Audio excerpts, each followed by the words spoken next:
Hello and welcome to another special extra episode of the Great British Mickey Waffle. Or should I say, Bom dia.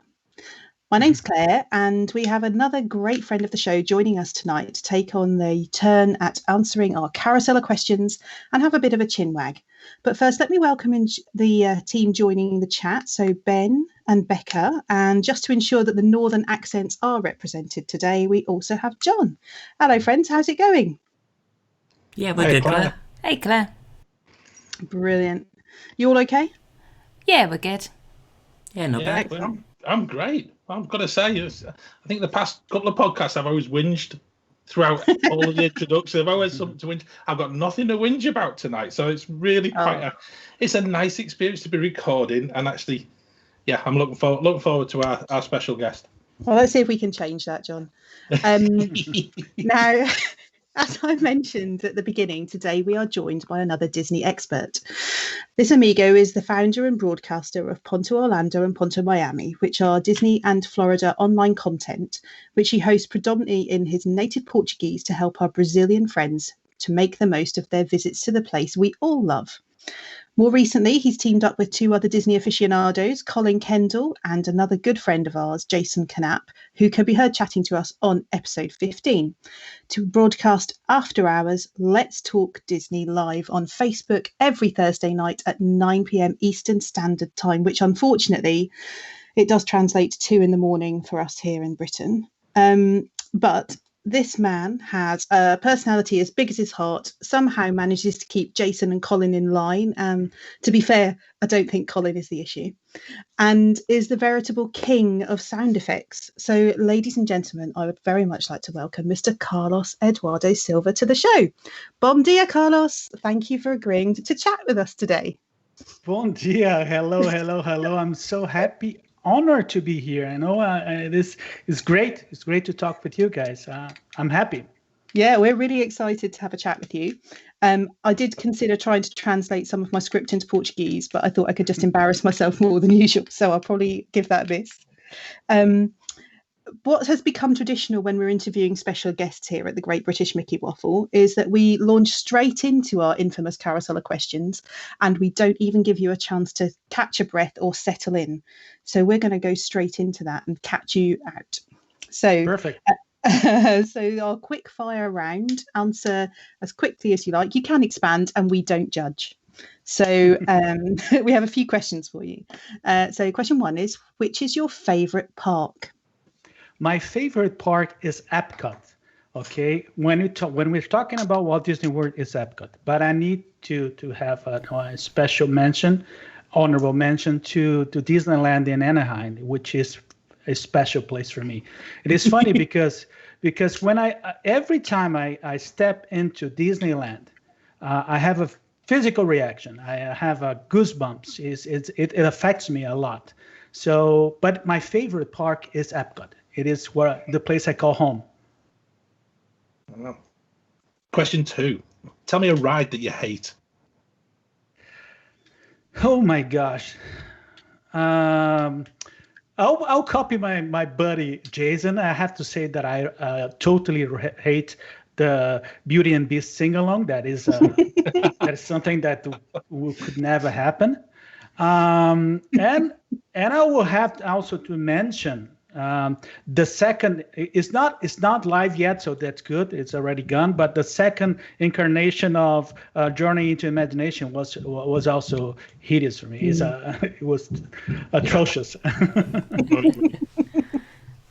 Okay, what is your most overrated snack?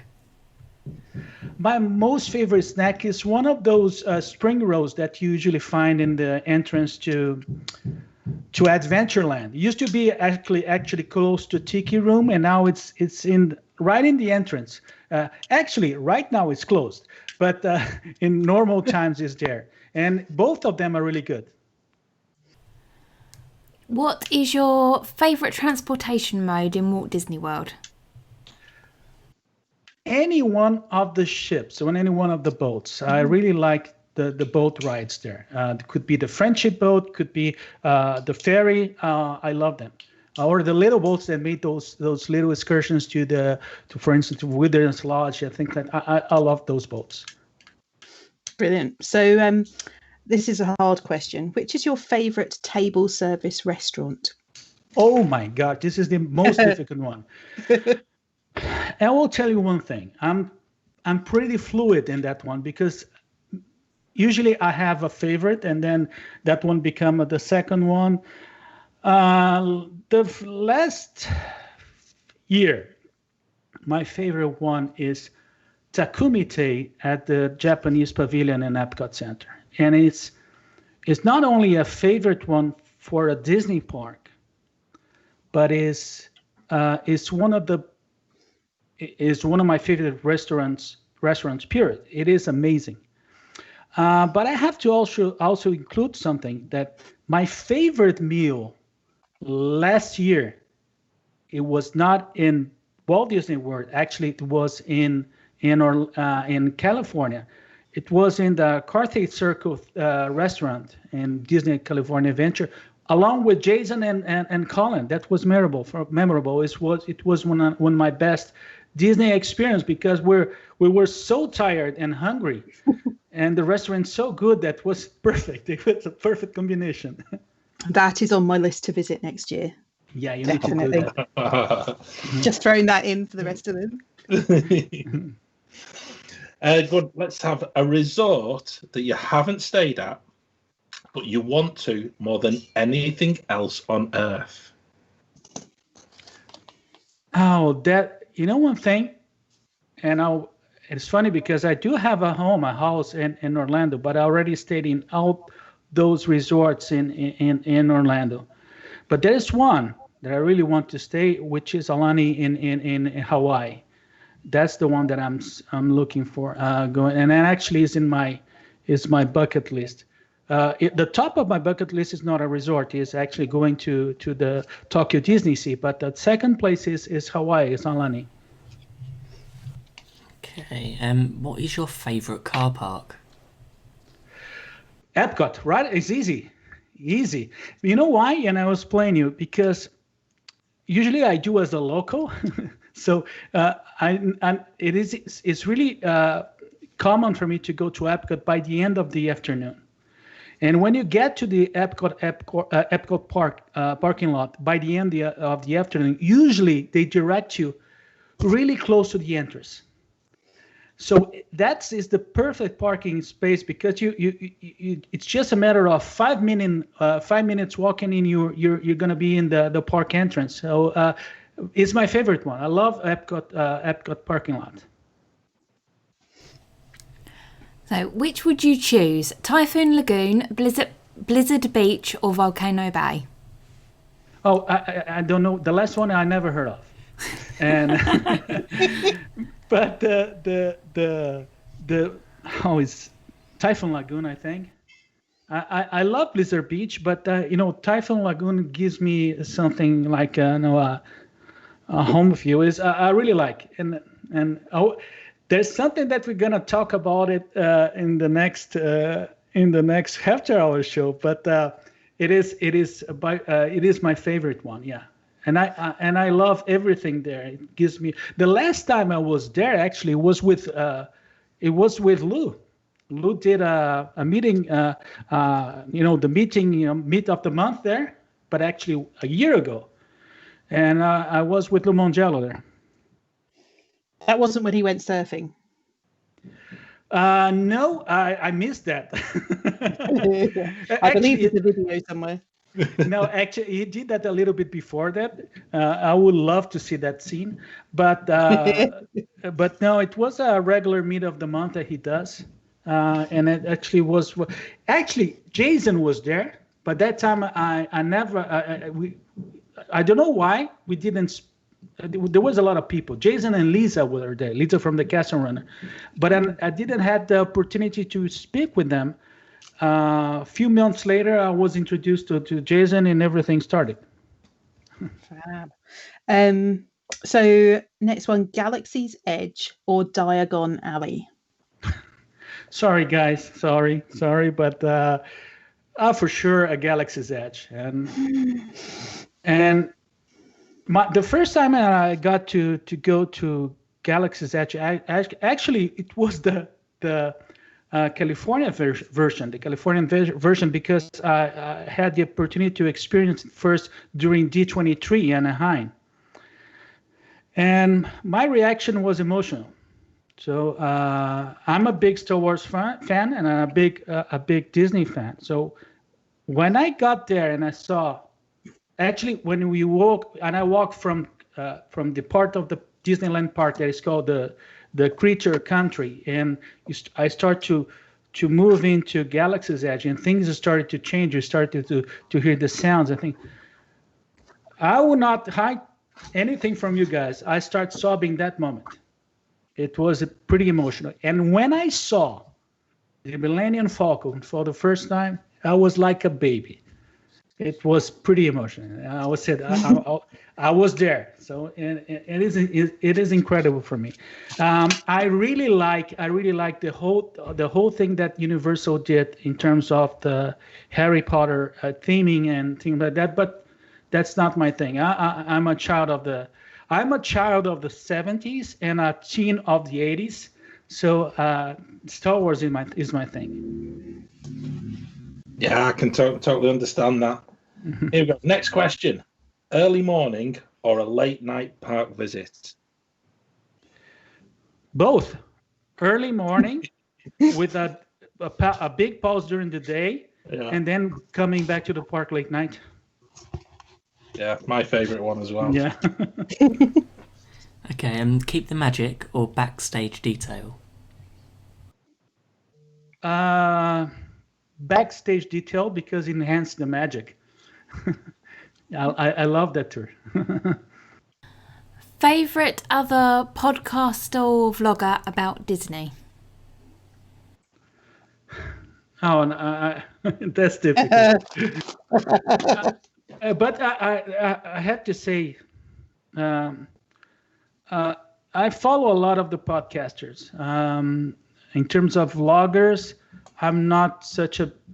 It's not that I'm not a fan. I'm not a big follower. I have to thank a lot Lou Mongello. Lou is someone that inspired me a long time ago, and it keeps inspiring me. And he's actually a really good friend. I count much more with Lou as a personal friend, as a brother than anything else. But he's really good at what he does. And he's inspiring everything. So I really love that. I really like and I appreciate the work of guys, for instance, like Twin Tracker. Twin Tracker is someone that I like. That's because the detail that sometimes he brings in his vlogs can help me in the things that I do. Okay, so and I also a big fan, and I'm truly speaking, I'm a big fan of what Jason is doing with Here at the Magic. It is not a vlog, but it's something totally different. But particularly during the times of the pandemic, it was amazing the healing and comfort that those videos brought to me. So I have to applaud. I think when it comes to video, though, it's I had the mention of Team Tracker, but the big one for me now is Jason Canap, for sure.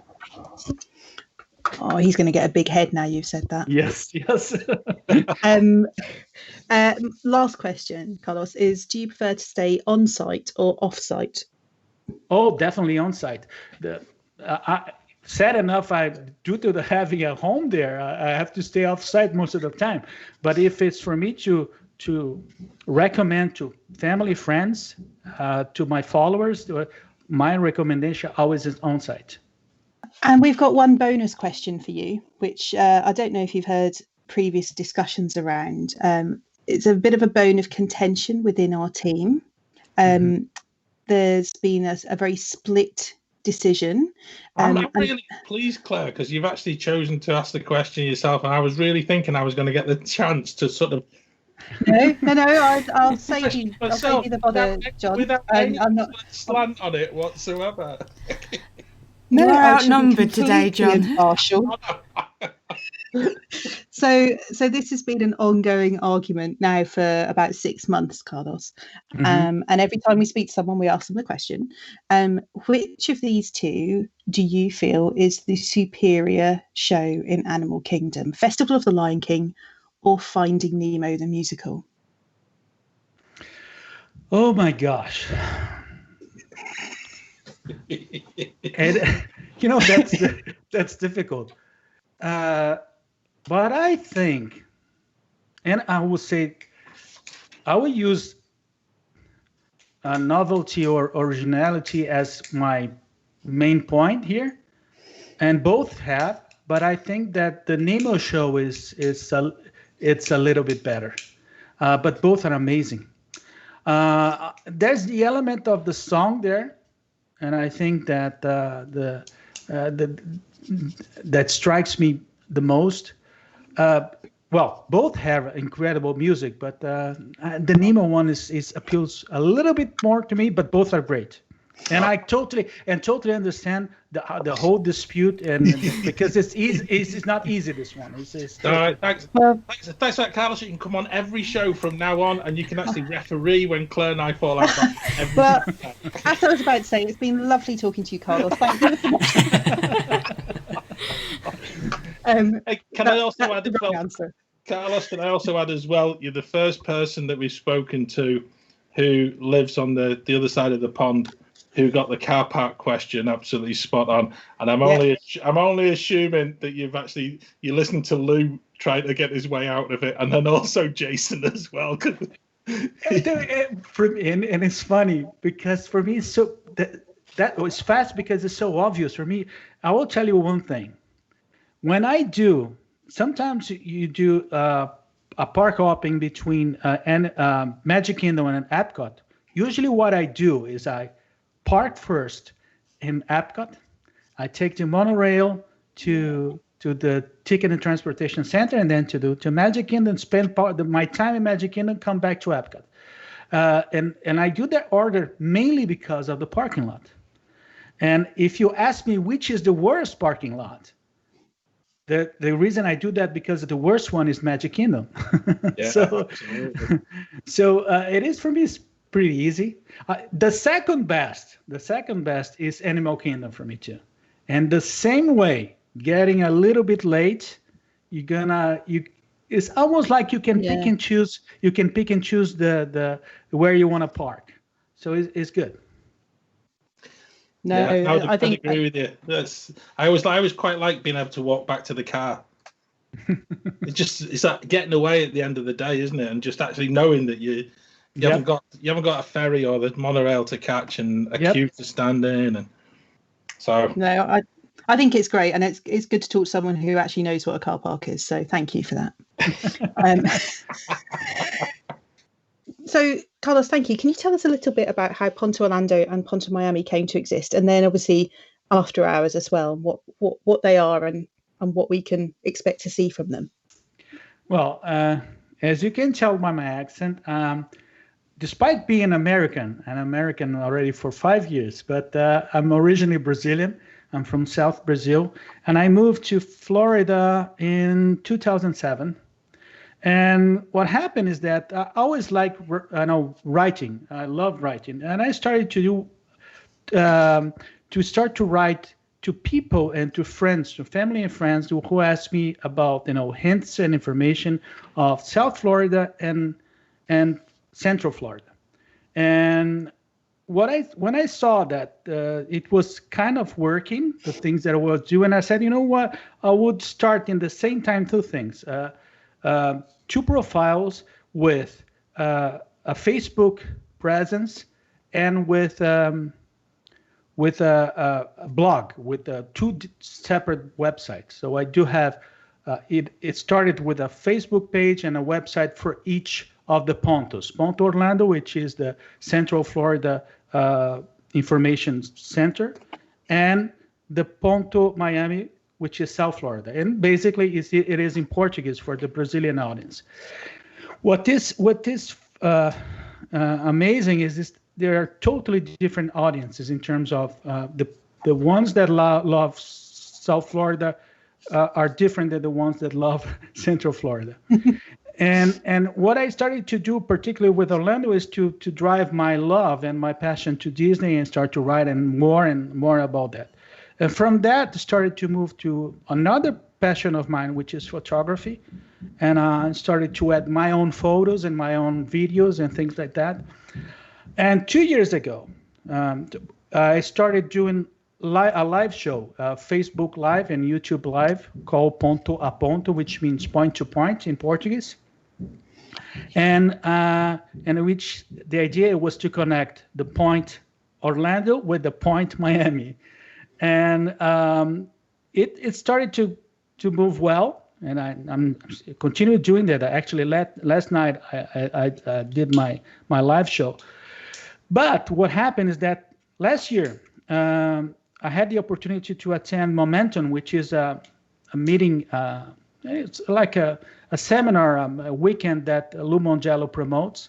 And during that Momentum, I was introduced to two important friends.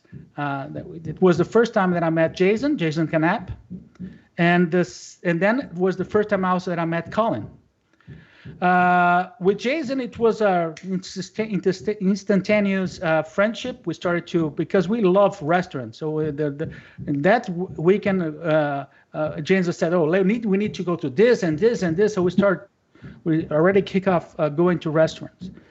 And Colin actually, I start to exchange some messages and to just about pictures and things like that.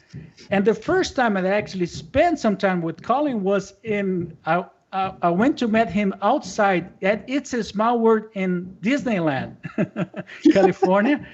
And we were waiting to Jason to arrive because we spent 2 days there before a seminar that we attend in San Diego.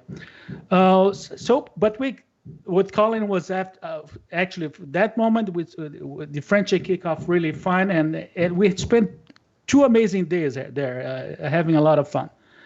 And 1 week after that, it came the whole pandemic thing. And what happened is that we started to exchange messages and ideas.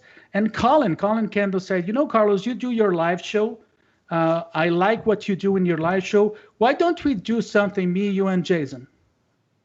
And we started we spent like 3 to 4 weeks discussing formats, ideas of segments, because we didn't want to do a regular live show. The idea was to do a show. It's something that would brought the content, but a lot of entertainment too. And then you have after hours. And the whole idea came like that. Let's do something funny with content. And that's what we do with After Hours. I think After Hours is absolutely brilliant. And it is a very inconvenient time for us, but it's... sorry. Just throwing that in there. That's a real bugbear of yours, Claire, isn't it? Do you know what? It is, no, but do you know what? I do like to watch things live if I possibly can, because you get to join in with the community that's involved in it, in the chat and the comments. And when you're watching catch up, it's not quite the same. You feel you're sort of laughing, sometimes 24 hours after everybody else has got the joke.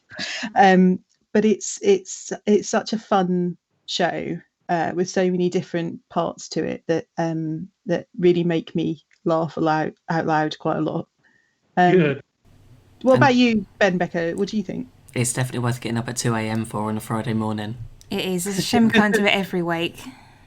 Yeah. It was perfect, especially when I was working from home. So it's like it didn't matter what time I had to get up on Friday. I could just sort of set the alarm, get up, watch it, and yeah. Although I've got Friday off this week, so I might get up. Oh, yeah. Depends whether I wake up or not. You can be the token Brit that gets up to watch it. I've done it the last 2 weeks when I've been on holiday, and it wasn't such a dreadful time. We were a couple of hours ahead on holiday, and I was just getting up a bit earlier than normal. So, but I won't be able to do it this week. It's all the new segments and sort of things like crop factor and things that it's the amount of effort that you must put into it. It's amazing. It feels very slick. It feels like there's a lot of time and concentration, and the sound effects are the best bit of the show. I don't know where you find them. Oh, it takes time to get it. But you know one thing, what happened to the whole idea that we try to bring to the show is that we try to make it as what we call evergreen as possible. So the idea, sometimes you have to watch it as a replay, doesn't matter, because we try to make it fresh to you even in the replay. Mm-hmm. The other thing is that the big secret about After Hours is that, and I'll tell you, that's totally the truth. I'm telling you by my heart. The best part of After Hours for me is to be with Colin and Jason. They are really good friends, and I really appreciate the time we spend doing that show. And not even that, the time we spend preparing the shows. We usually have 4 to 5 meetings, or well, actually a constant discussion, because we have our messenger group, and it is the most active message group that I have, because we keep on. Actually, while I was talking with you, but probably there's already a long thread that I'm missing of messages from Colin and Jason, because we keep on discussing things. We keep on bringing, right now we're in the middle of preparing our top 10 list for a future show. Okay, I would not say if it's for tomorrow. This is a surprise, but it's for a future show. So you don't know how much we laughed before, because it's one of the best parts is preparing that. And one thing that probably will bring to our YouTube channel, or to our After Hours community in the future in Facebook, is something like the behind the scenes of those episodes, because they're pretty funny. They're pretty funny. Oh, that's brilliant! Because actually, I think from this side, January. Yeah, from this side of the pond, and actually listening to the show, and then now listening to your story, it becomes so inspiring as to that whole thing about. I think all of us here, in probably all half of our listeners as well, all have that yearning to actually move to Orlando and live in Orlando and wonder what's going to happen next, But having heard your story and similarly with Jason as well, it's that whole part of arriving somewhere and then just having that shared passion for Disney, but then going and meeting new people. And I really do.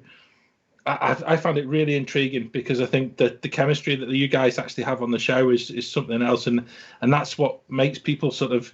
It certainly makes me sort of start nicking my son's Facebook account and watching in, because I don't do Facebook, and it's one of them things. It's inspiring me to actually just I've started on Twitter, but I'm.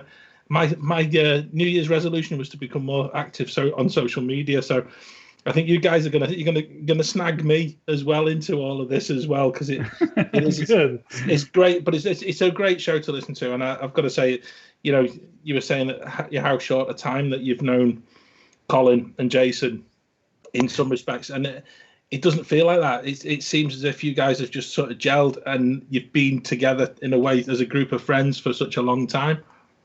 And I'll tell you one thing. There's something that helped. It is something sad, but that helped. It was everything happened in the middle of this whole mess of the COVID-19. Yeah. So it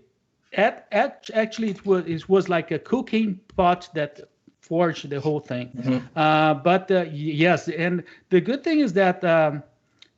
Both Colin and Jason are friends that they're really good colleagues and a really good personal friends. So I rely on them for many things and I'm the other one.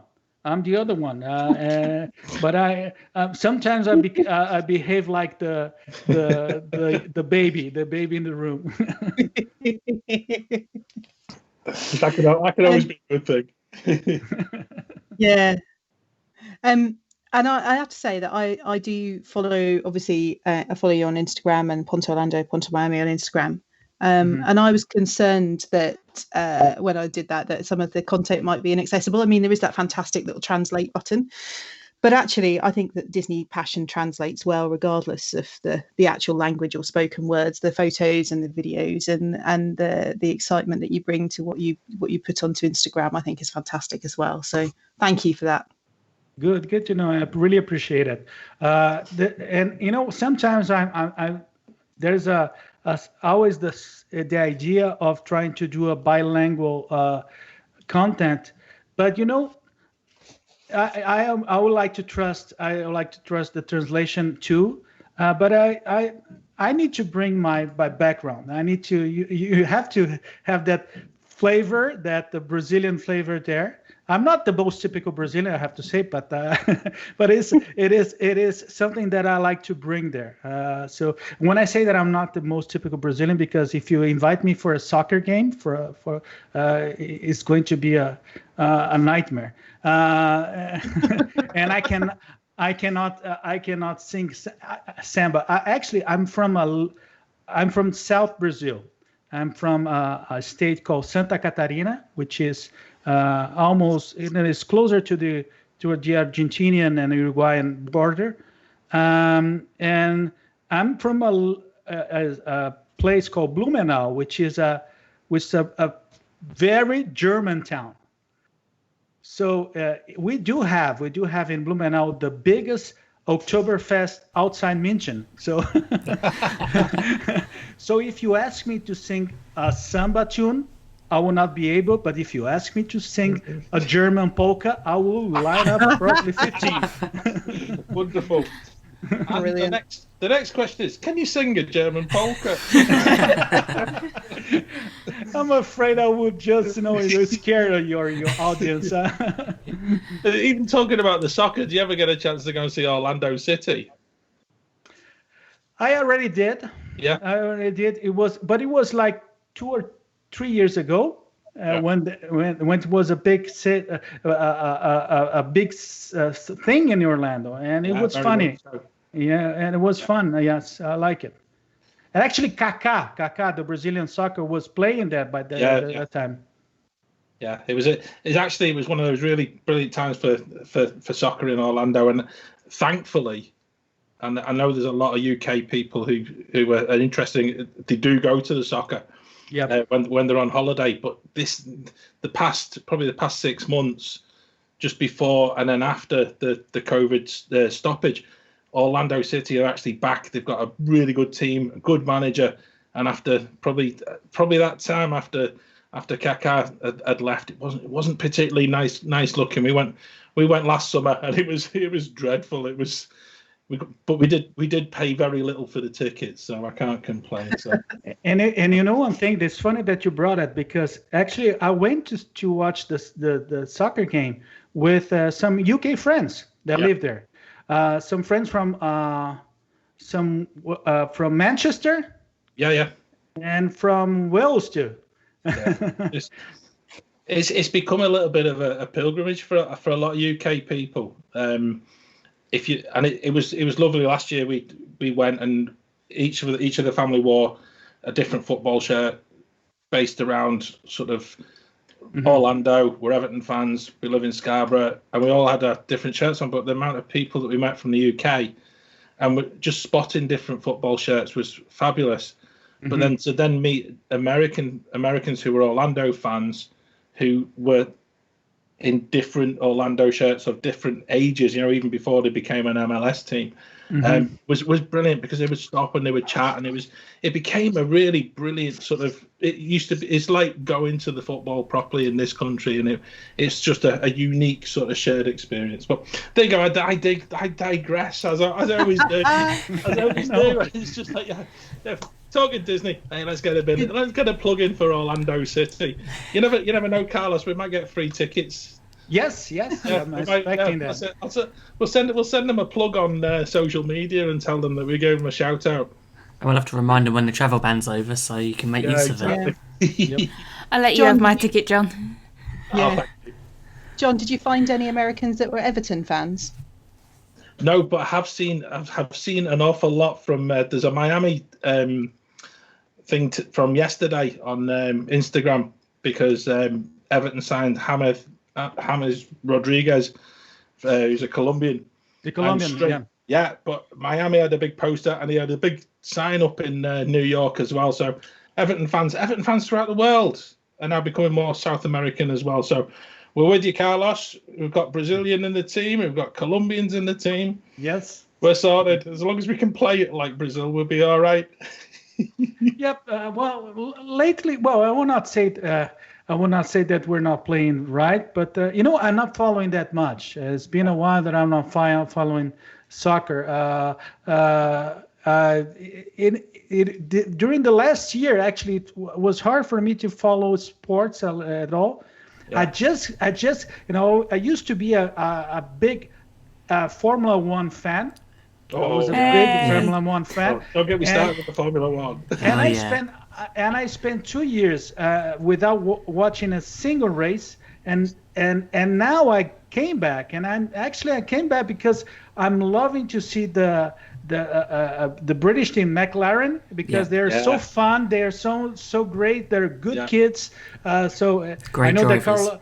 Yeah, so they great drivers, so I'm following them. And I started to watch it again, and now we plugged for McLaren. I hope we can get tickets to it. Yeah, definitely. I've got to say we're big McLaren fans in this household, but my kids follow Lando Norris like nothing else on socials. He's a good guy. He's brilliant. He's just so funny. Great. He really is. He's so funny, and that's the way sport should be. It should encompass no matter what your age is, but it should come across as being fun. And it should be selling it to those who are younger as well. So, but hey ho, Ben will end up cutting all of my stuff out here. It's all right, John. I'm used to it. Sorry. So when we were talking about what we were going to chat to you about today, Carlos, we had a few ideas, and I came up with a question that I thought would be an interesting one, not just for you, but for all of us, because it covers all aspects of Disney, not just theme parks. So I want you to imagine that you're hosting a dinner party. Mm-hmm. You have one guest of honor already assigned their seat. That's Mr. Walt Disney. And you can invite 5 others to the meal to enjoy maybe a Brazilian barbecue. So those guests can be any character within the parks, within films, so any Disney World, including MCU, Star Wars, Pixar, everything, any cast member or Disney personnel or employee who is dead or alive. Who are you going to invite to your dinner party? Oh my God. Well, I'm going to be there with Alt, and I have to bring 5. You can choose any 5. And I'll be honest with you, we've all had a heads up that this question was coming. So we know that this is catching you out a little bit. No, but let me try to go. One thing, the first one I will bring, and is because I think is always needed for Disney as a company. I will bring Bob Chapek, because I think that is always good. And I'm not saying that he's not connected, but I'm saying that it's always good to have him, the head of the company, connected with the founding father of the company in some way. So I will make them sit together as close as possible, because I would love to see that chat. I would love to see what both would say to each other, because sometimes I know people like to.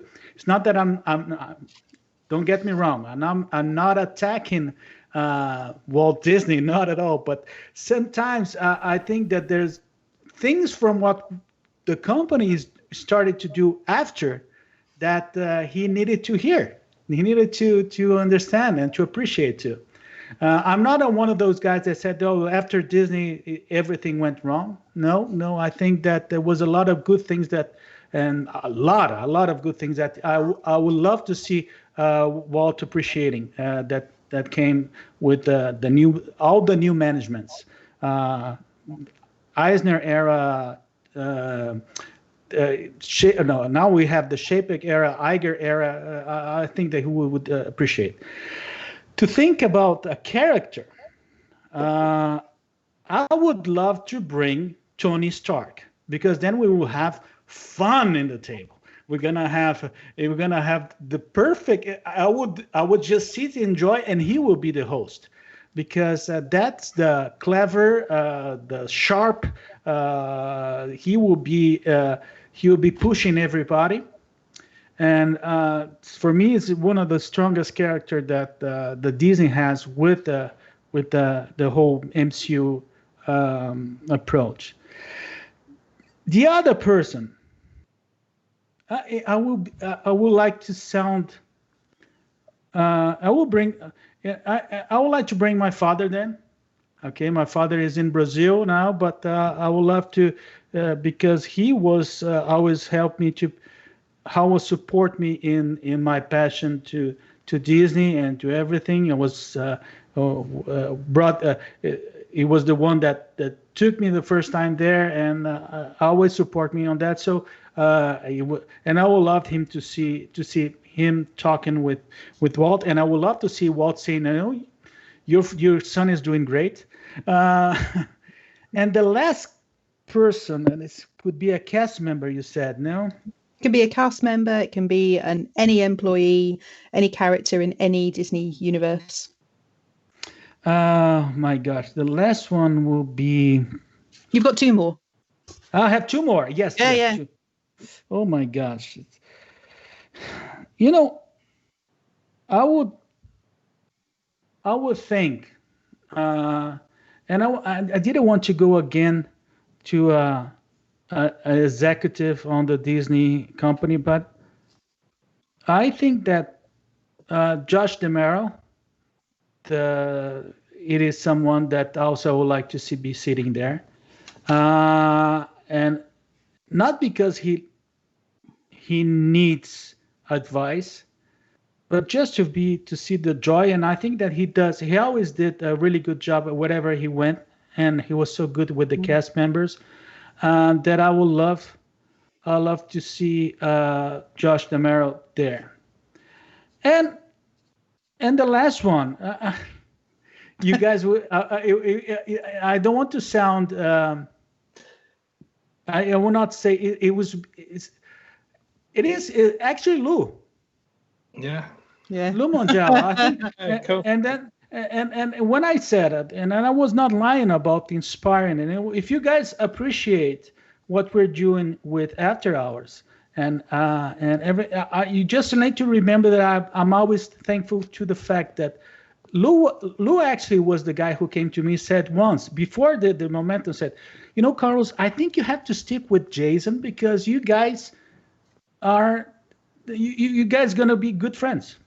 So and whatever, and it's been a while that I listen to Lou, and he inspired a lot of stuff, and so Lou is a good guy that I would like to for that dinner. And for sure will be a Brazilian barbecue, and with caipirinhas and pão de queijo and everything.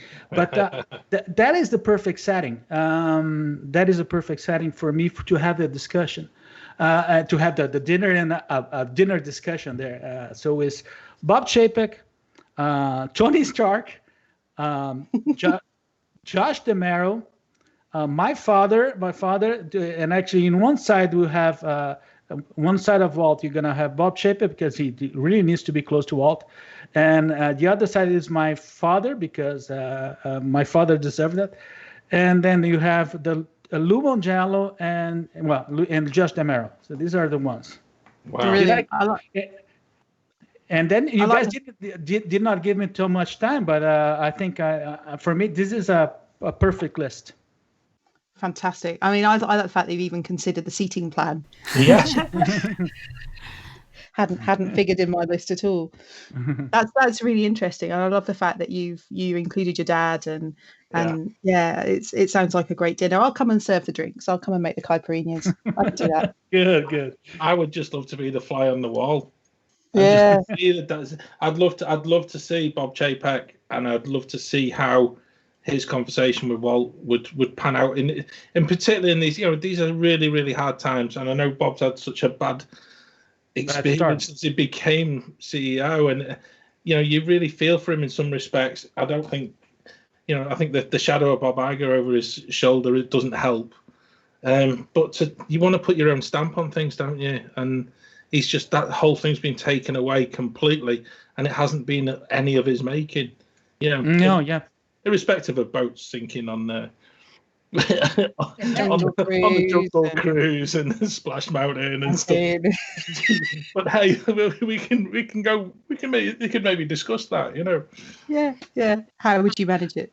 Yeah. What about everyone? Did anyone else have a think about it? I know we talked about it the other day. Has anyone else had a thought about who they would like to invite? I have to say, Carlos has nicked 2 of mine, but I had Tony Stark on my list, definitely. I had Josh DeMero on mine. None of them have been taken off my list. See, this is like our own little top 5. Yeah. I'm sure I've heard that idea somewhere before. Yeah, I think I'll go with my list. Well, on my list I have Jon Favreau. Oh, yeah. Yeah, I couldn't decide whether to have Jon Favreau or Happy, but I decided Jon Favreau because I just love what he did with Mandalorian, Jungle Book, Lion King, and I just like to see how. Just discuss what future plans are, especially as he's been more involved in Star Wars. I have, this is probably not surprising, I have Black Widow also on my list. Oh, yeah. Yeah, got to have a Marvel character. That's not surprising to me in the least. That's not surprising, is it really?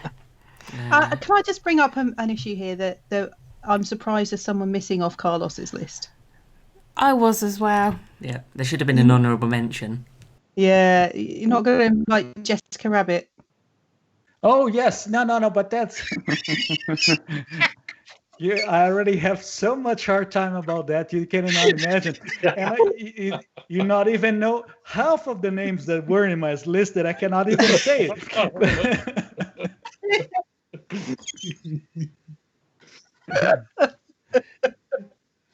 He felt Who else you got, Ben? He felt he was in better company tonight, did Carlos? You know, and then we were just taking He's learning very quickly, maybe not. Yeah. So okay, Jon Favreau, then Black Widow, Joe Rody.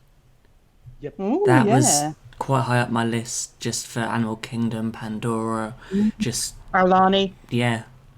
Yeah. There's just so much I think I could talk to him he was about. the first one that I put on my list as well, though, Ben.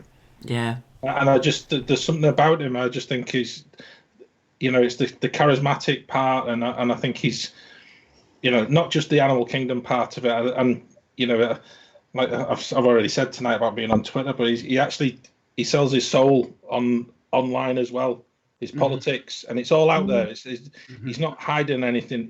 He is what he is, and if you don't like him, then it's tough luck, isn't it?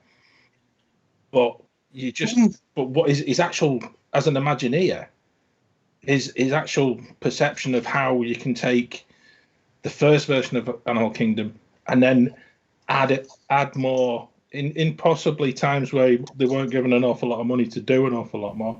Yeah, I remember a few years ago they did the I think it was on the 20th anniversary of Animal Kingdom, the Dine with Imagineer, or was Dine with or Lunch with Joe Rody. That'd been something that was on my list, but it just never happened. Wow. That'd be incredible. But yeah, and also on my list is Alan Menken. Ooh. Just especially on the music front, I think majority of all the films he's done, apart from Little Shop of Horrors, is high up on my list. The music from Little Shop of Horrors isn't too bad. No, just the film's not my cup of tea.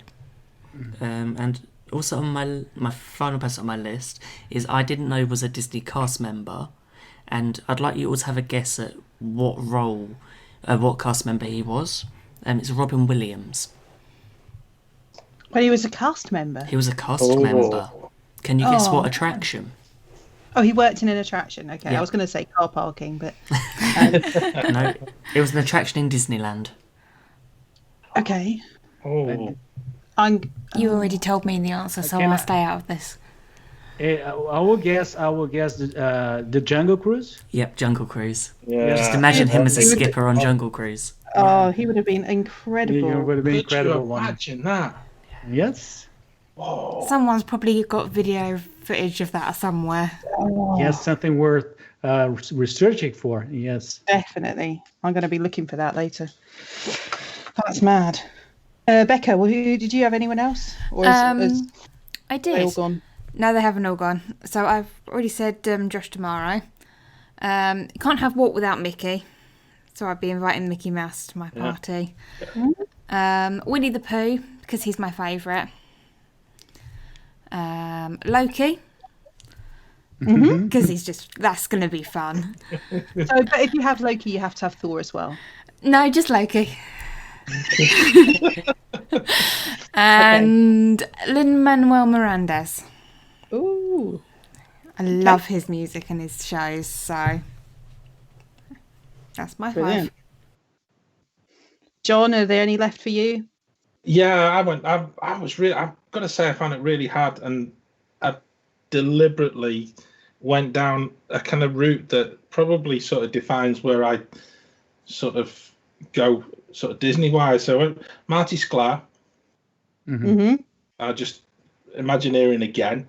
I also would love Roy Disney to be round that table, and just to see how the conversation between what Walt envisaged and what Roy actually created and actually made happen, and to have that conversation between the two. And I would love that, and just to see the dynamic between the two of them as well. I think that to me would be something else.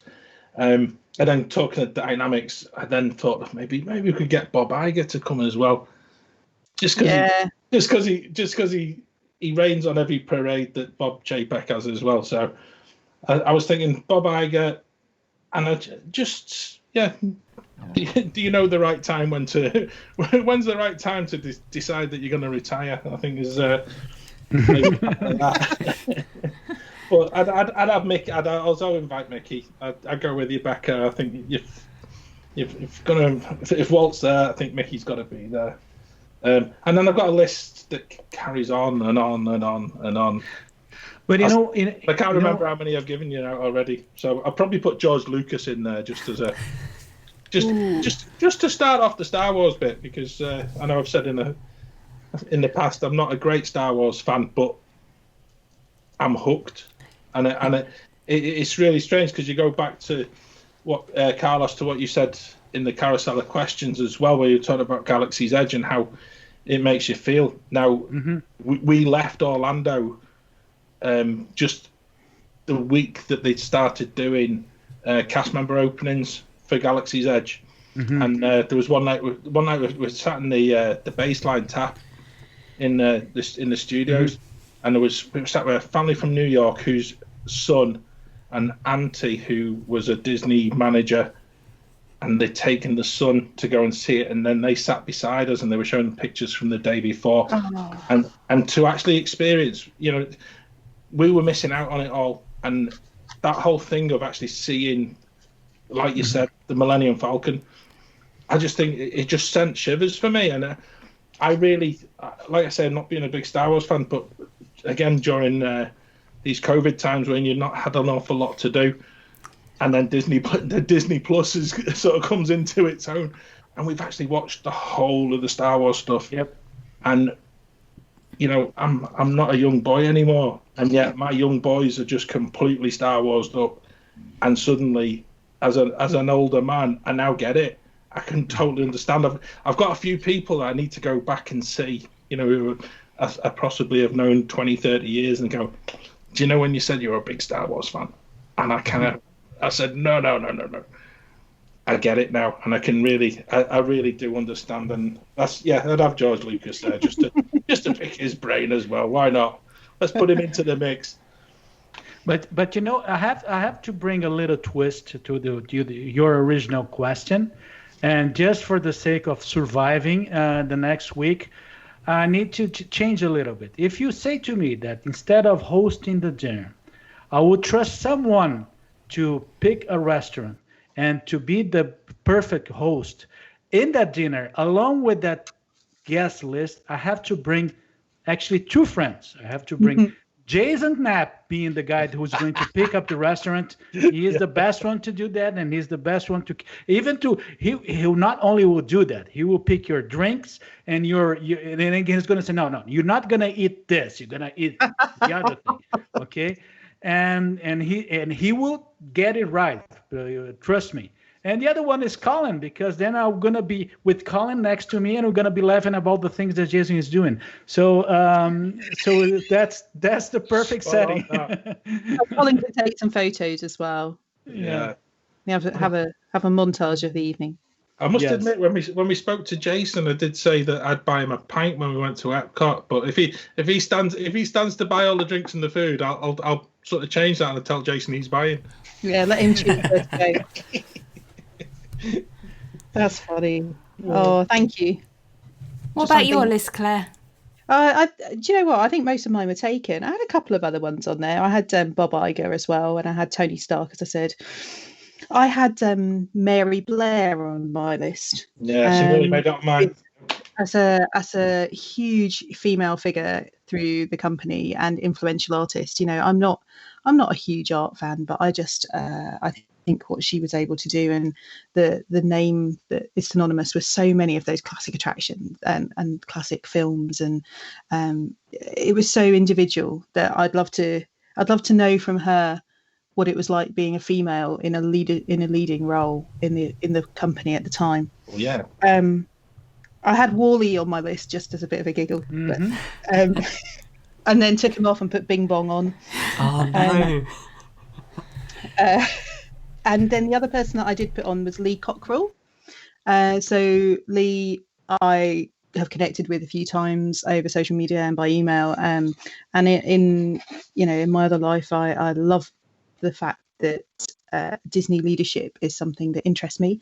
It's something that I think a lot of people can learn a lot from. And Lee is the absolute archetypal Disney leader who is all-encompassing and able to share his experience and his knowledge. And his books are outstanding, and his podcast is outstanding as well. So I would want Lee there just to gain some of his wisdom, really. So I had Lee on my list.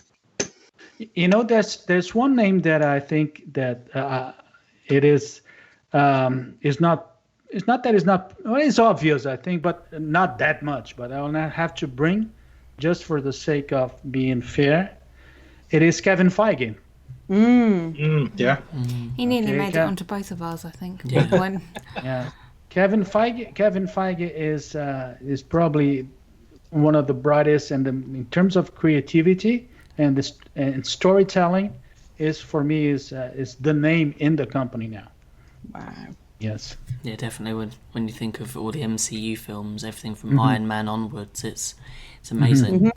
Yeah. Yep. Especially as they head into this sort of new phase. Can't wait. Yep. Yeah. Very exciting. Not long till Black Widow, hopefully. Carlos, can I pick up on just one point that you made, and it's actually it's a point that resonates certainly with me, and it possibly even goes back to the Nemo answer as well. But you talk about your dad and want your dad with you around that table. But when and where was your first visit to a Disney park, and when did your love and your real passion for Disney start? Actually, the passion for Disney started long before the first time that I visited. I'm a huge Disney fan since I'm a baby, I think. For Disney films, and in Brazil, during the 70s, you used to have the Disneyland and the Wonderful World of Color shows being broadcasted Saturday afternoon there. And I never miss one of them. And so I always, and it's a good thing is that they used, even in the 70s, they used to broadcast it with Walt Disney showing up. So my connection is also is a memory and then a connection with Walt itself, being the presenter there. But the first time that I got into a Disney park was July 18th, 1980. So it's been now a little bit more than 40 years that I visit for the first time, and then even living in Brazil, I used to visit Florida almost every single year. So my career in terms of visiting the parks is pretty long. The first time I got in 1980, it was only Magic Kingdom. So Orlando was pretty different. So I stayed off-site. There were only 2 resorts in Walt Disney World. It was the Polynesian and the Grand Floridian. The Contemporary. And what happened is that you had 4 days. I remember I was with a tour. We had 4 days to enjoy Magic Kingdom and whatnot, even enough. But I do recall the first time that I stepped into the park, and I do recall also the feeling, which is for me one of the strongest Disney experience I'd ever had, was that very first day when I was sitting down in the curbside of Main Street USA, waiting for the Main Street Electrical Parade, and that robotic voice came announcing the Main Street Electrical Parade, and then lights went off, and I saw the floats coming. I cannot forget it. I can still have goosebumps now for that feeling. It was 40 years ago. So that's Disney magic. That's something that you cannot explain or judge. That's the whole impact of that, what they do. Oh, it certainly is, though, isn't it? Yeah. It's just it never leaves you. It's actually you've even started me with the goosebumps on the evening parade as well, because it was be it the electrical parade or be it Spectro Magic, it actually was such a special time in the parks. As you know that either you go in for the evening or you've been there all day, and you go through that period where it's like dusk, and Magic Kingdom seems to reinvent itself, doesn't it? Yep. It goes from being that sort of the hustle and the bustle during the day, and you suddenly get to dusk, and you watch flag drop, and it just becomes there's an air of serenity. Yep. That sort of drops, and then everybody prepares for parade when they used to have the parade, I hasten to add. And it was beautiful, and there's some very, very. I think anybody listening who's heard the opening bars of either the Electrical Parade or Spectrum Magic, it just does it every single time to you. Hers stand up, and it is magical. It really is. And there's something, and you got it right. And the dusk in Walt Disney World is special. There's always something about the Florida skies. I would not lie to you, because the California sky is also special. So you to have a sunset, for instance, if you go to you have the sunset and Disney California Adventure with the Pixar Pier in the backdrop is also beautiful.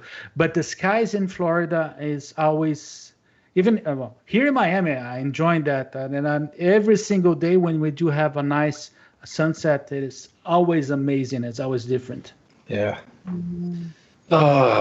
We can but dream, guys, can't we? Yeah. Yeah. Actually, the electrical parade's coming back anytime soon, John. Oh no! We want a parade, don't we? A nighttime parade. We're getting chucked in the dumpster. Yeah.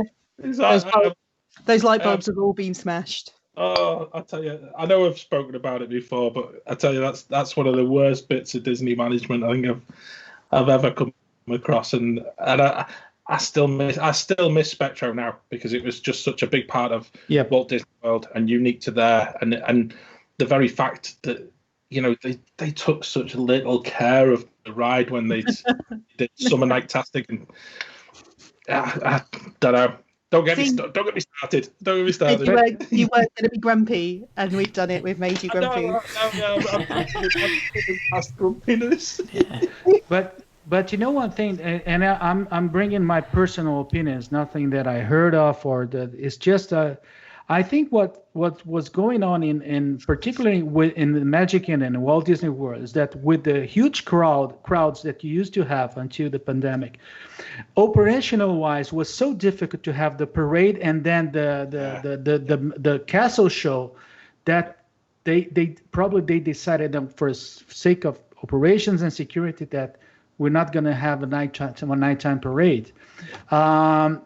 Which brings me a hope now that the whole thing, because I think that we're gonna stay. We still need to have a catch up after the pandemic, and crowds will be for a while. For some years, we're gonna be in not as big as we used to have last year or the year before.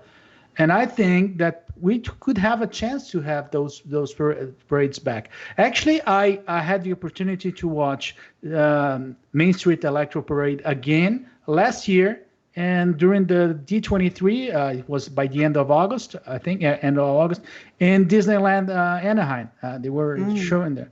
So I know that they keep the floats and they keep it in a way that it's not that hard for them to bring it back again.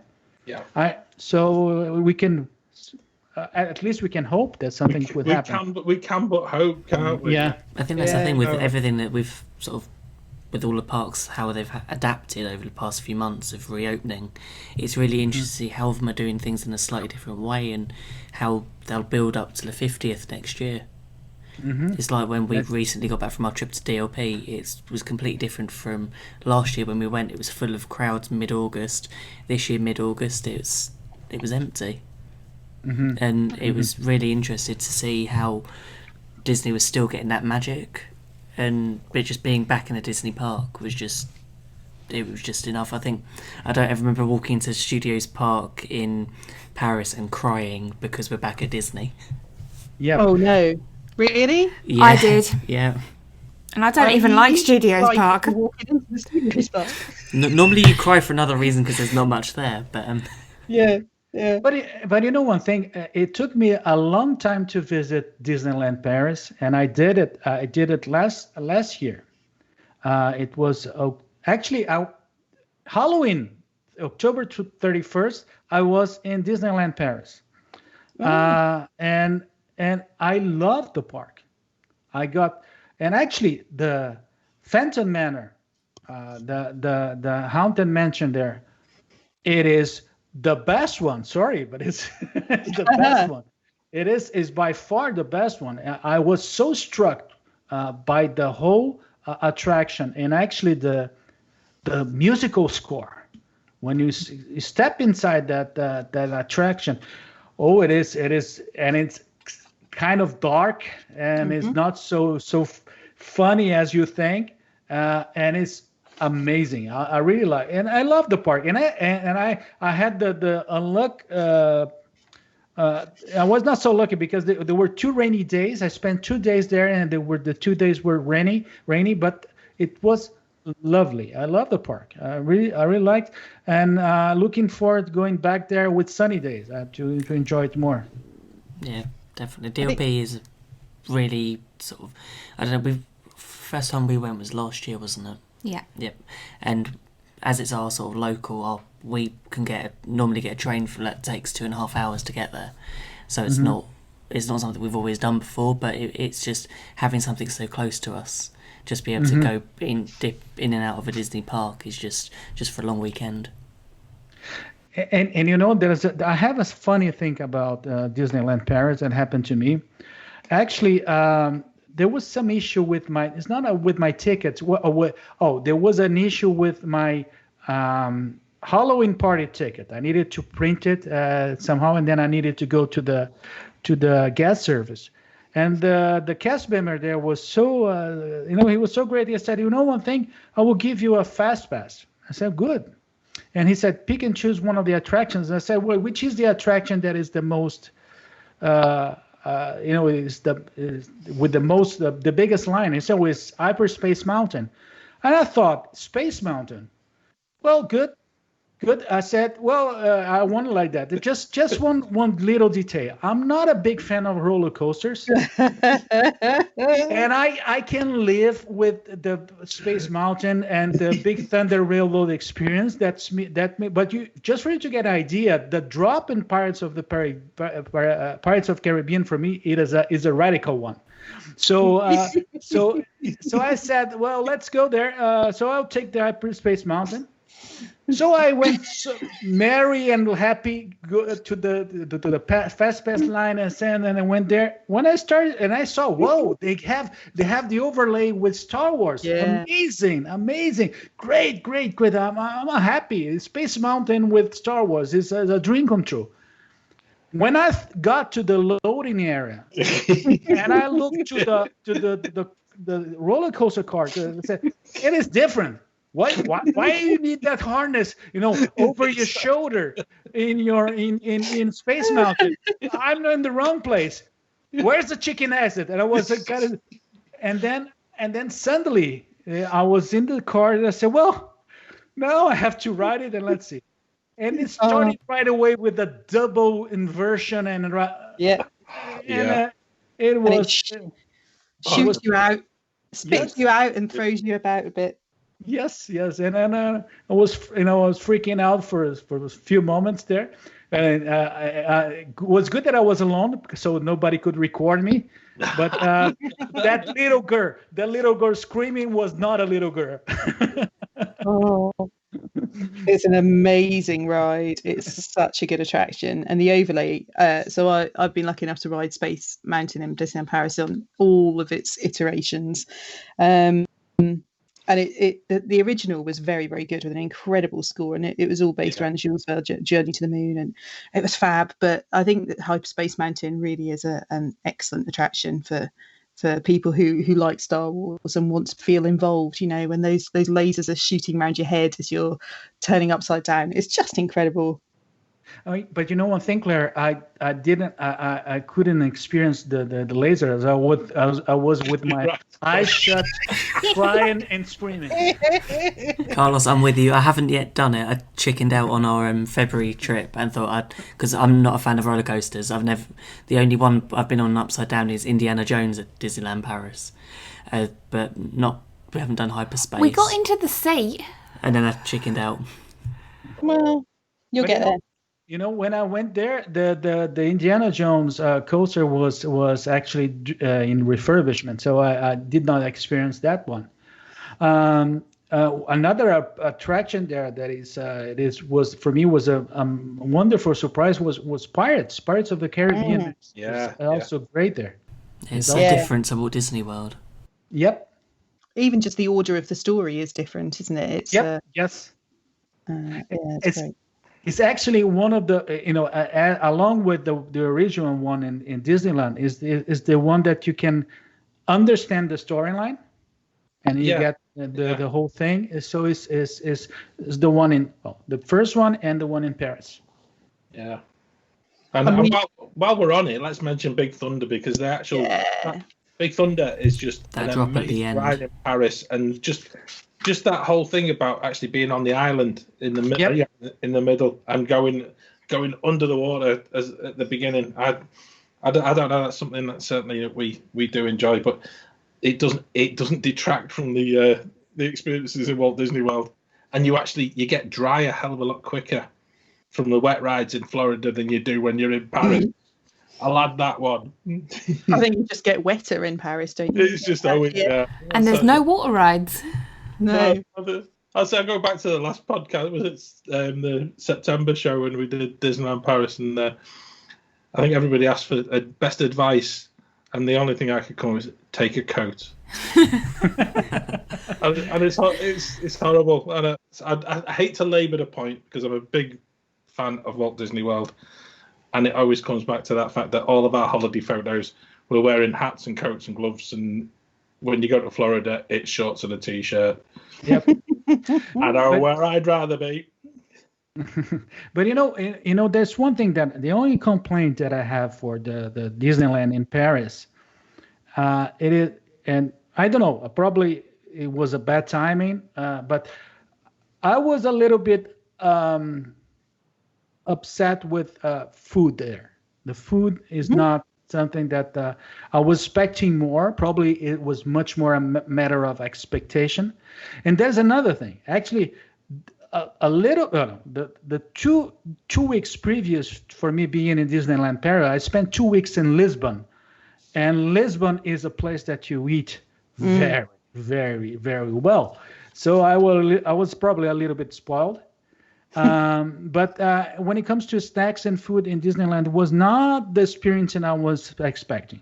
Actually, for me, the best experience in terms of snacks and foods is not even in Florida. The best one is in California. I think California, in terms of snacks and restaurants, there's no so many options as in Florida. But what do they have there is amazing. It's great. I really love that. Yeah, Disneyland is on our bucket list. I think it's on everyone's bucket list. Yeah, definitely. Did I mention going next year? Have you got room in your suitcase, Claire? Are you, Claire? I'm sure you've not mentioned that before. Was it your 3-week trip with Alani tied in? Alani and Disneyland, Yes. California. Yeah. Let's hope it happens. Let's hope that everything is open and we're allowed to go. But yeah, I'm looking forward. I'm gonna be at the Cozy Cone. I've got to try it all.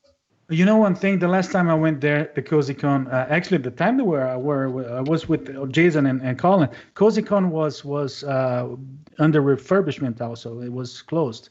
So I did not have a Cozy Con that last time. I did during the D23. If I recall, it was also closed. I cannot remember. But they do have in Disney California Adventure, they have a hot dog place. And it's called the Winner as the sausage. The winner is and it's a hot dog place in Disney's California Adventure, which is really great for me. It's my favorite hot dog in Disney is in that place. Oh, right. That can go on the list as well. Yeah, on the list. It's fine. I'm not a big hot dog fan. I've made no secret of that. But I'll take the recommendation and give it a go. Oh, good. Because you're a huge fan of Casey's, aren't you, Claire? Your favourite? Casey's. The smell from Casey's is a thing that really disturbs me, and I think it's the same both in Disneyland Paris and in Walt Disney World. Particularly if you're going to cut through the Emporium in Walt Disney World, or you're going to use the back arcade in Disneyland Paris. Both of them open into Casey's, and you just get that stale cooking fat mixed with mustard and damp sweaty people. It's just horrible. I maybe I'm doing it a disservice, and the smell that I dislike is the people, not the food. No, it's like going to the football on a wet Wednesday night in the UK, and you got to watch. The smell of wet dog. They're selling hot dogs.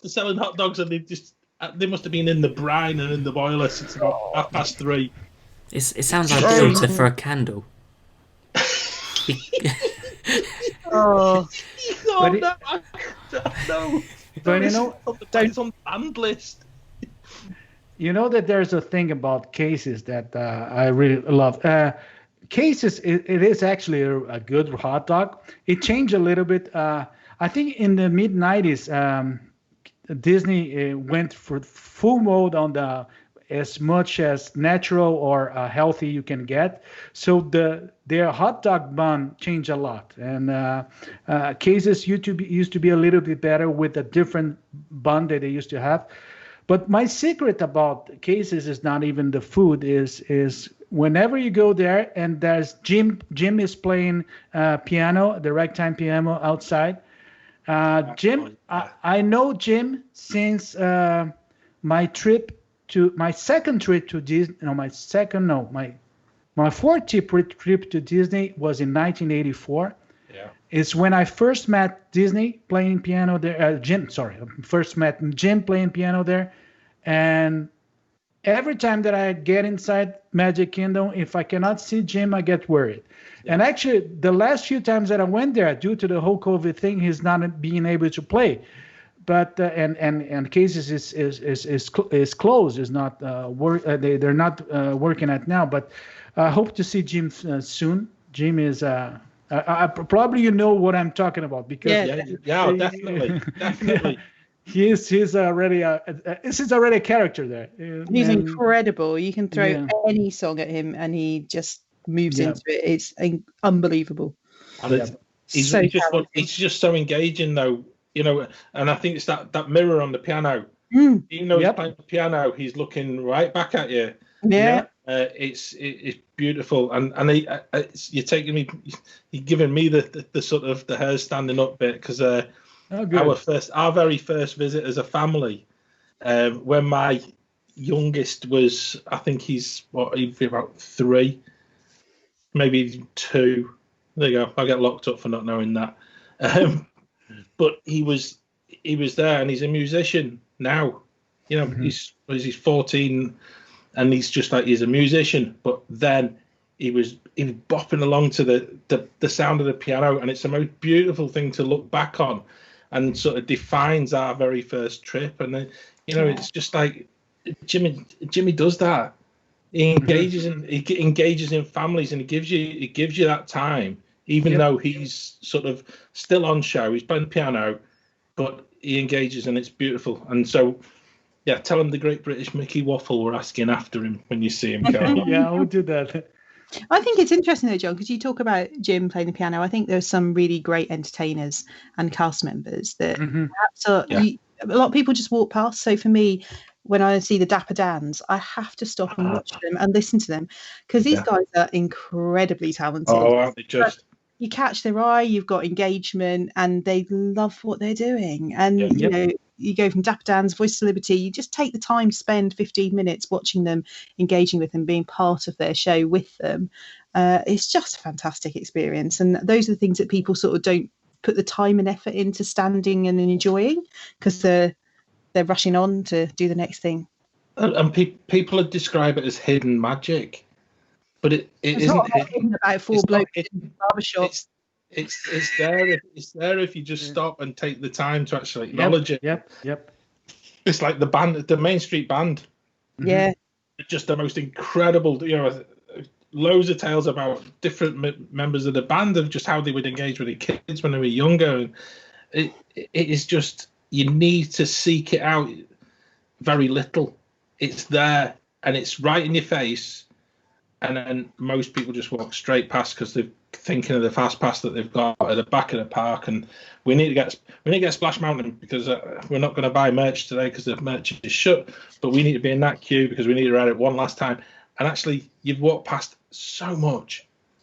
And it's heartbreaking. But I think we keep coming back to this point. It's the slower you go, the more you actually start to notice the magic. And I think for you, Carlos, it's lovely the fact that you can go into the park so often, because you get to notice all of those little tweaks. You might notice that there's something slightly different, whereas we go and you're just like, it's just, we're back.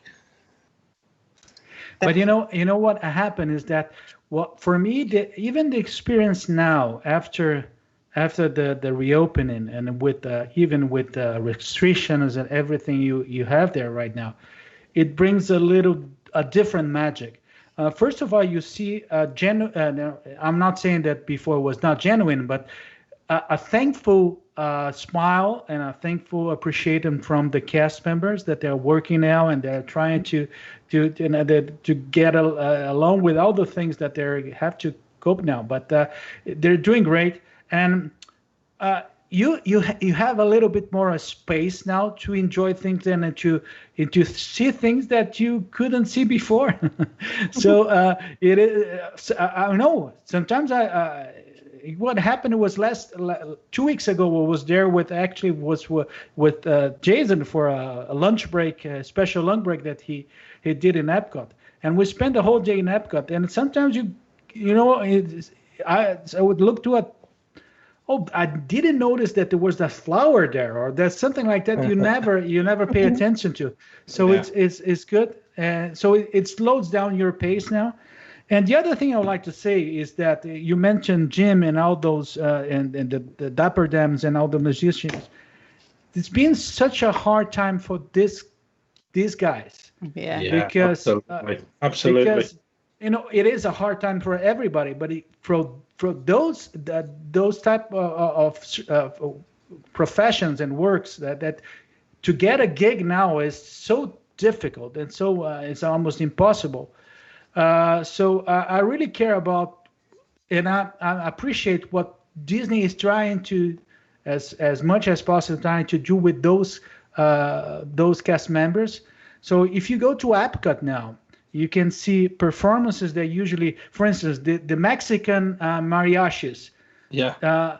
They are playing, but they're not playing in the Mexican pavilion or close. They're playing in the America Garden Theater the same thing with how you call that, the guys with they used to bang those trash cans. I cannot remember the name now.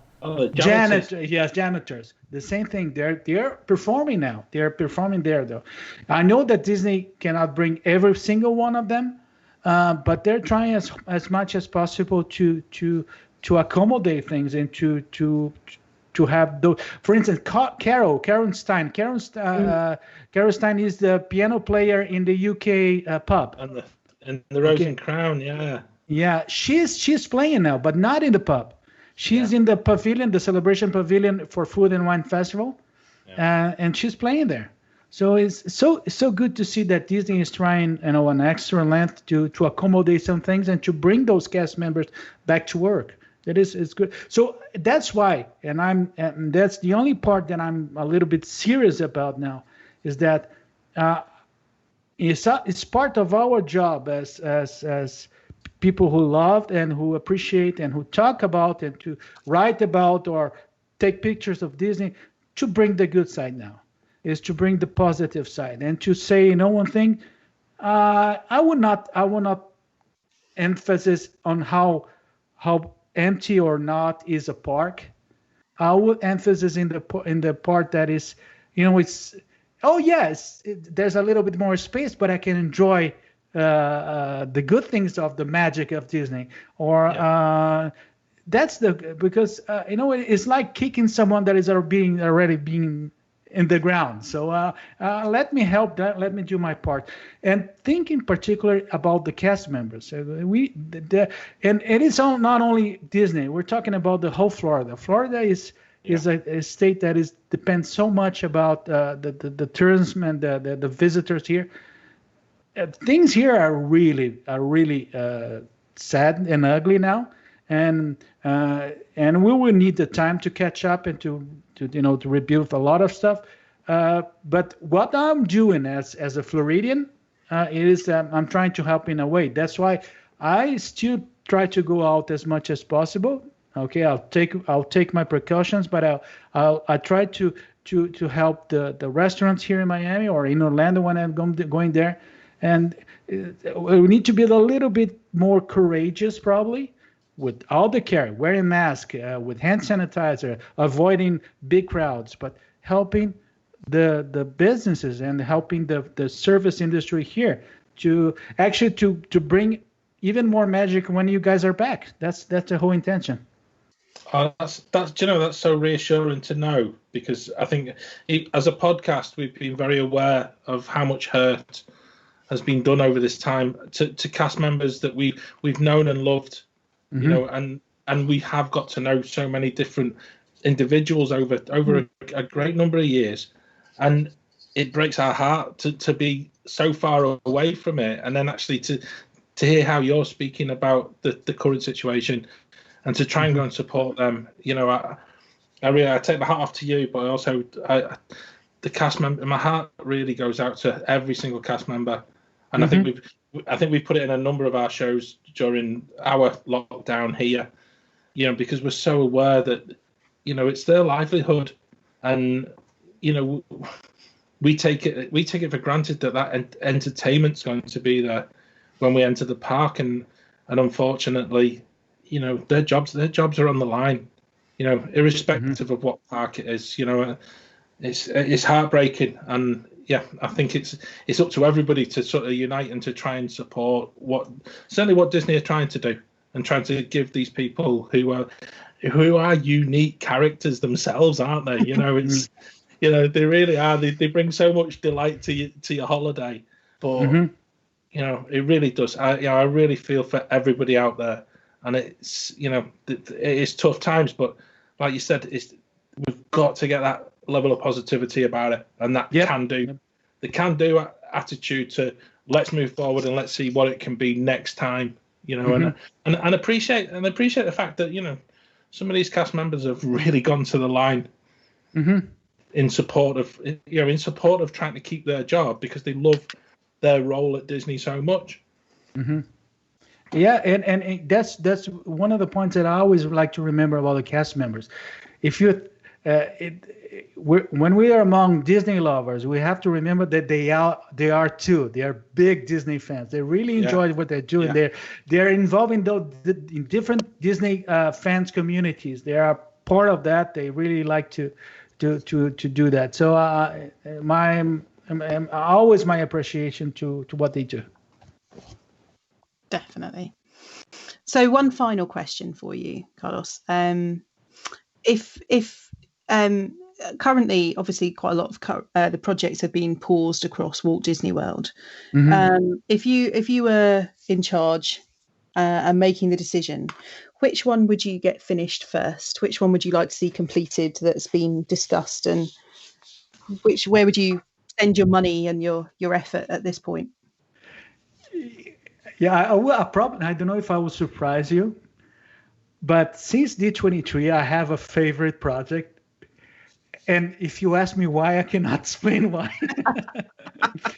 But you know, and every time that I say that, people start to look to me like, "It's really that you want?"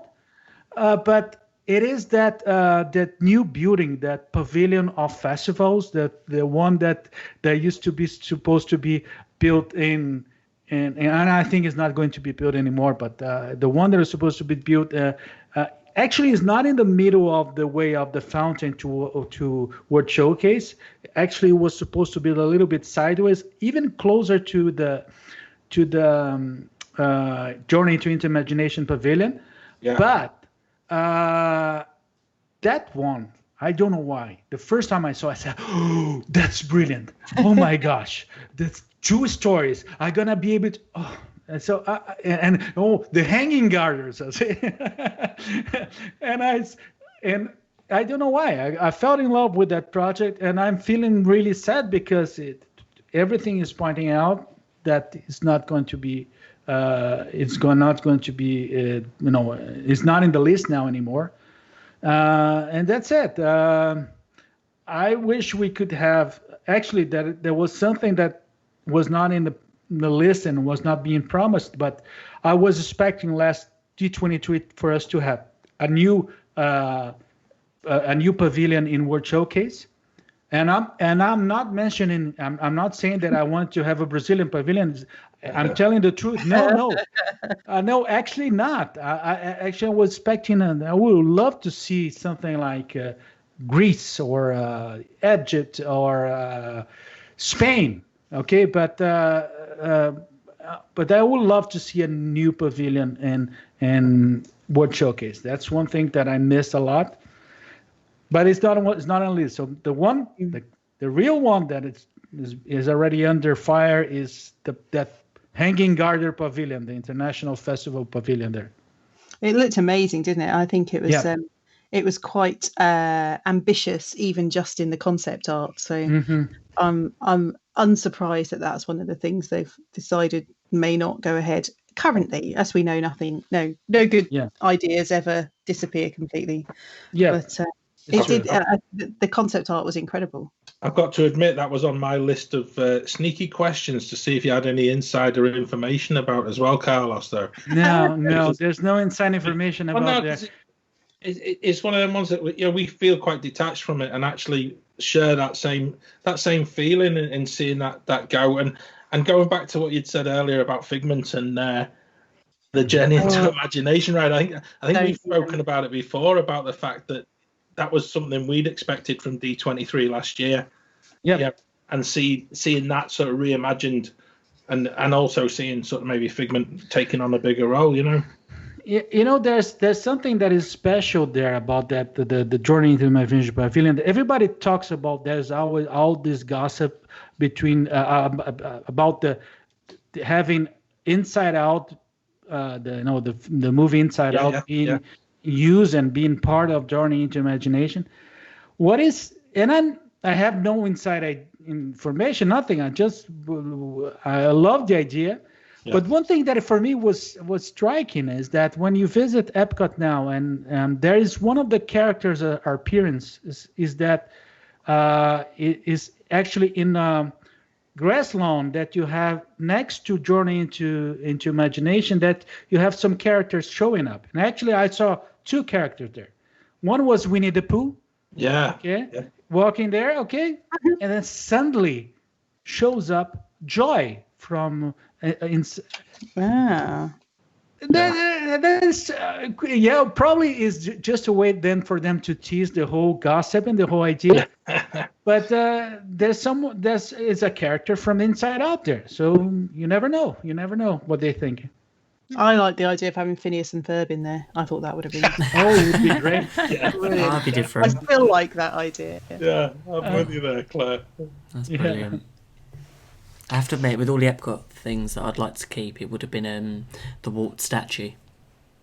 Oh yes, yes. That's But that's I think is an easy one. I don't think that they'll move from that idea, and I think that's the easy one. And I'm pretty curious what they're gonna do with that whole space, because you won't think that it's true. They already bulldozer 70% of that. Yeah. So they will need to do something, and it will be really sad if they just rebuild the old thing. They have to move on.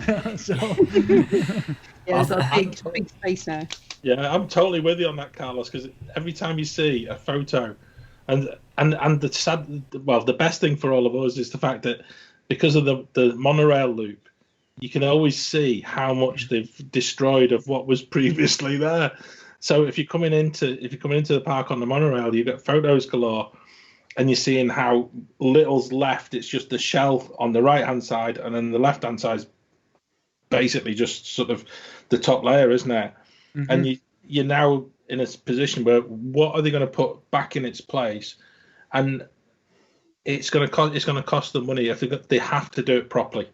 Yep. You've got to learn lessons from the past where they try to do stuff on the cheap. It doesn't work because it doesn't sit right with the guests, and it needs going back to that original plan and picking through how good they can make Epcot. Yeah, and I think and from what I understand, and I saw what Bob Chapek already did in the past. Sometimes there's some criticism saying that he's a tight-handed guy. He could be a tight-handed to go for a project, but during the project, he usually is executed really good, right, and really good. Yeah. So I think that we're safe, that they're gonna do the proper thing there. What I'm assuming when I go there, because actually when you go during the day there's not much of work, because they try to work in all those things during the night, but actually, the whole thing in that area is pretty static. There's nothing showing up. That you still go there and you can see part of one of the pavilions there demolished with things hanging from the wall. So I think they're still trying to figure out what they're gonna do now. I think there's still some planning going, because they took it by surprise with the whole thing, and they say, well, how are we gonna accommodate that? And that's what probably is going on right now. They're trying to figure out the best thing to do. And it's that bit about buying yourself a little bit of time, isn't it? Yep. It's interesting because I think one of the very first things that you said, even on the Carousel of Questions, was about Epcot being your favourite park, and I share that complete love of Epcot. It's just such an amazing place, and to see the glass that they've put in place of where the old monoliths are as they're coming into the park, you're just thinking, wow, that just looks incredible. Mm-hmm. And then we want that walk through again, don't we? Yep. As you go underneath Spaceship Earth, and you want to see what they really had envisaged to be at, and I go with you, that pavilion of festivals would be amazing. Mm-hmm. If we're not getting that, we've got to have something equally as special. Yep.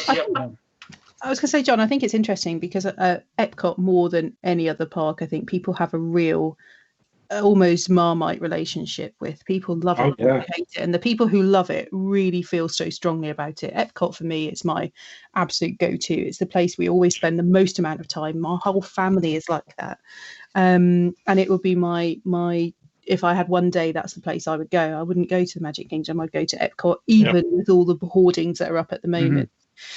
But I think because of the people who love Epcot are really truly in that zone, whatever's in place of that needs to be almost that little bit better, and can't just bung in an attraction that's off the shelf attraction. It has to be something so bespoke and so incredibly on brand for Epcot, with a nod to the past and to the future. And that's really difficult. I'm sure they've got things in the pipeline, but it's I'm worried that we'll have to wait till D23 next year to find out.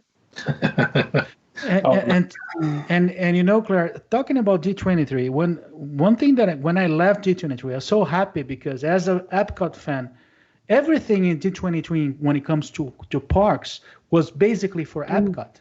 The whole booth there it was for Epcot, and it was everything was it was so big, and actually it winding down to a situation now that even those new neighborhoods they're not talking about anymore of that. So we don't know what's going to happen, and I think John is right. Probably they're not now. They're buying time. The whole thing is because for Disney right now and for Florida, we're in a really tricky position because 90% of the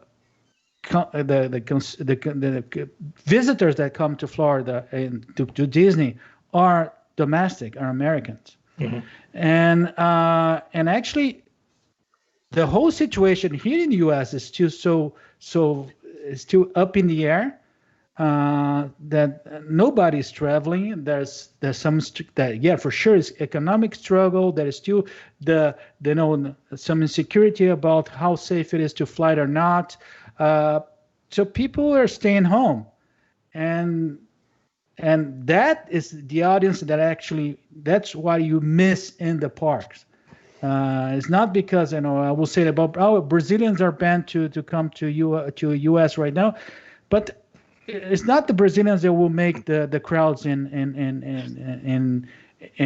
Disney World, and the same thing is not the visitors from UK, and 90% of that are the Americans, and I would not for me to be in that position that I'm seeing that 90% of my visitors are in a limbo that we cannot figure out what they're going to do. So they're probably buying time now. They're trying to see what they're going to do.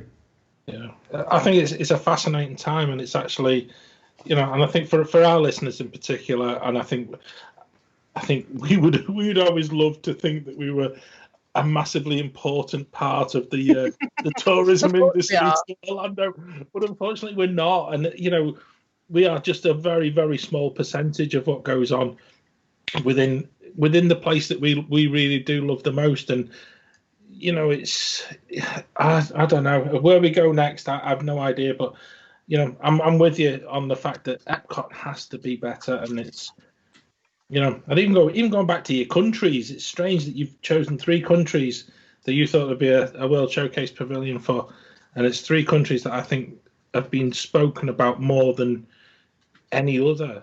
Yep. I think fascinates me. But I'm a huge Epcot addict, and it's a place I really do love, and it holds a real bond to us as a family. It's lovely. So I really get that, and I really do feel that. And the Space Restaurant. When's that happening? Oh yeah. Oh, Space 220. Yeah. I think Claire, there was an issue there. Yeah. And actually they were unlucky because their executive chef quit 2 months before the opening date. Yeah. And went. I think it was hired I think he's in Las Vegas or something like that.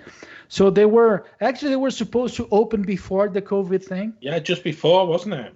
Yes, and there was an issue there. I think, I don't have any other information, but I think that is as pretty close to be ready to go. The only thing now is to, probably they don't want to open with such small crowds. I know that they're working pretty hard on the French pavilion in Ratatouille.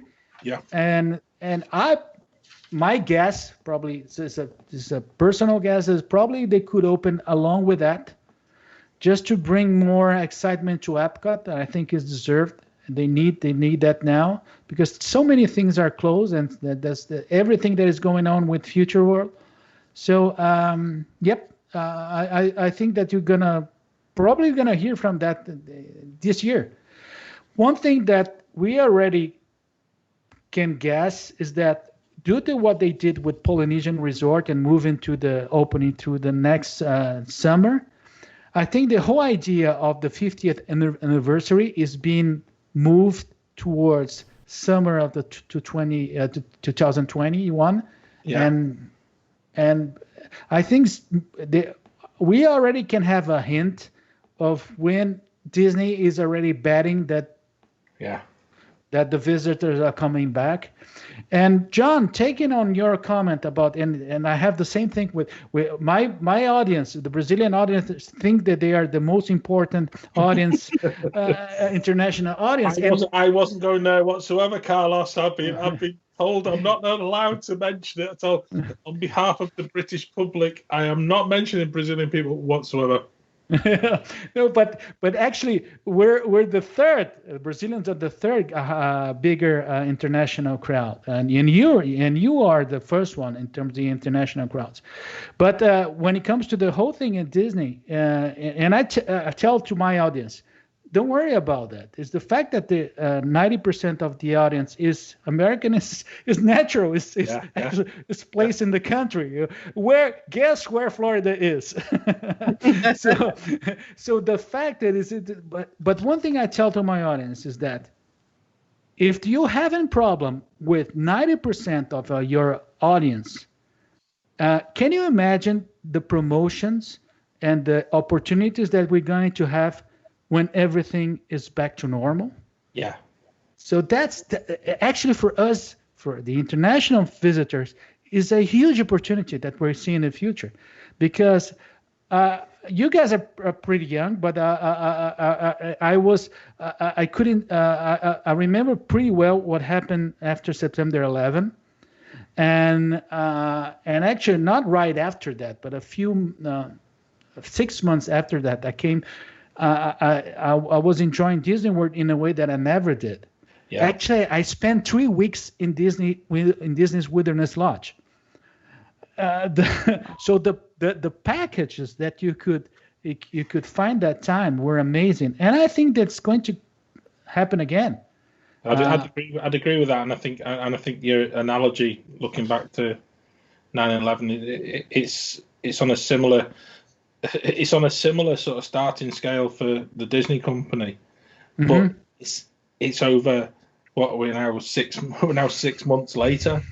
So rather than it being over that just one horrendous day, we've had a period where the company itself they're losing money week after week, and they need to re-energize it. And the only thing that they can do as a company is to offer some form of packages, and I'm crossing my fingers, because we did when we were going back again when we left last year, and I know Ben and Becca, you've got November in your pocket, and end of November, just hoping that you can go. But I agree with you, Carlos. I think that's the way Disney work.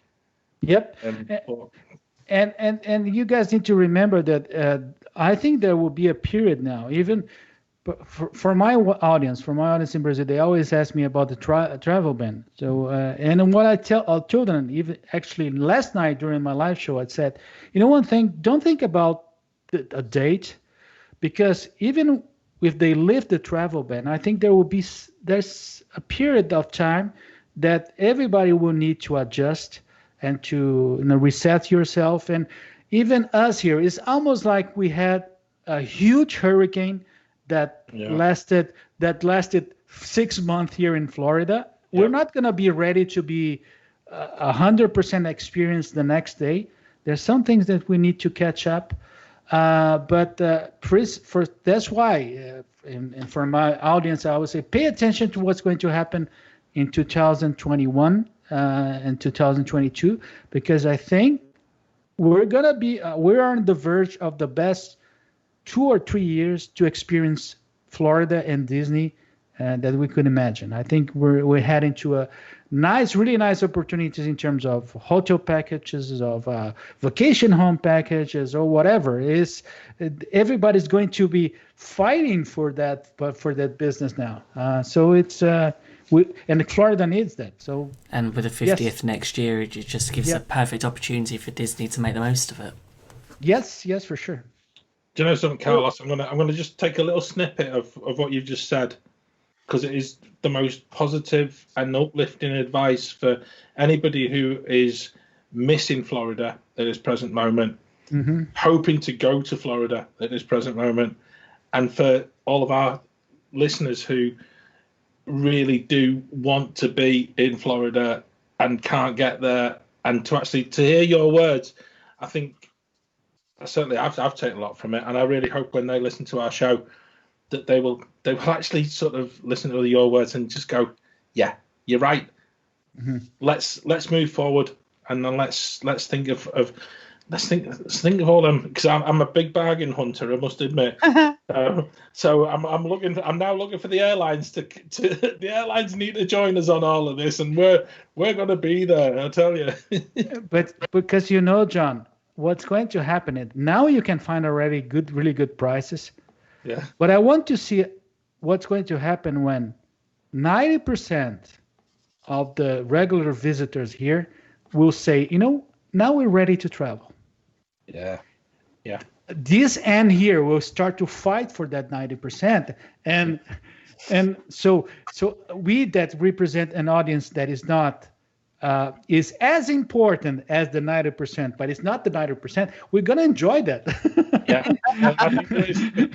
We're gonna enjoy that because look this package. So it's not only being positive, but there is the rationale for the market cycle now that is going to happen. And one thing is that I tell everybody is that you don't need to rush. In Brazil, there are some people already prepaying for some things. I said, no, hold your money, put your money in the bank or in a secure account that you can get interested on that, and wait, because don't prepay for this price now, because this price probably next year is going to be even lower. You know all them sound effects that you have on your show? At this particular moment, you want to slot in the bit where everyone in the whole theatre stands up and just gives you a massive standing round of applause. Yes. There's a tip for all our listeners. Hold your cash and wait till the deals come flying. Isn't it just? Well, will you have sort of free night offers, free dining, plenty more? Who knows? Who knows what's coming? And Ben, it probably is now is the time to start. And I'm thinking about after hours that I said today. Yeah. Now is the time. Now is the best time. But actually, start thinking about California. Yeah. Start thinking about California. And actually, I hope that next year we're supposed to have D23. I hope they. Can you imagine? Think about D23, because D23 is an amazing experience too for a Disney addict. Something we would love to do. We would. We'll have to look, see how many points we've got on our DVC. Yeah. I think next year's D23 could end up being like a 3-week event to just try and get everyone back into the loop of exactly where we left. We left last September. And you know that in D23 I have an experience that was it was amazing. I was expecting to to have the Brazilian pavilion announced. And one day before the park's presentation, I went. I bought a Brazilian jersey from the Brazilian soccer national team, yellow jersey, and I put in a bag with a gift wrap, and then I said I would present it to Lou Mongello, and I said Lou, and I went there to give Lou Mongello, and I said no, because I was supposed to say, Lou, do the following: if everything goes right tomorrow, you're gonna be wearing that shirt during the in your live coverage. And well, I went to the Lou booth there, the WGW radio booth with Becky and Mouse Fan Travel there, the whole thing. I got there and I realized that there were some guys surrounding the booth, and they looked like security guys. They were dressed up with the earpiece for radios and things like that. And then when I looked to the booth, Lou was actually interviewing and talking with Kevin Feige. So I needed to wait. I was holding the jersey, and I said, Kevin, go away. I need to give the jersey first. And then I get. And Lou was so nice. Actually, Lou wore that jersey, but not because there was no Brazilian pavilion coming and being announced.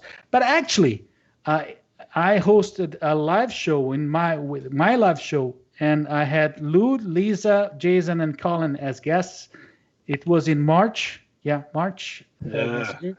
And Lou suddenly he showed up in the live show with it was not a hot day, but you were wearing a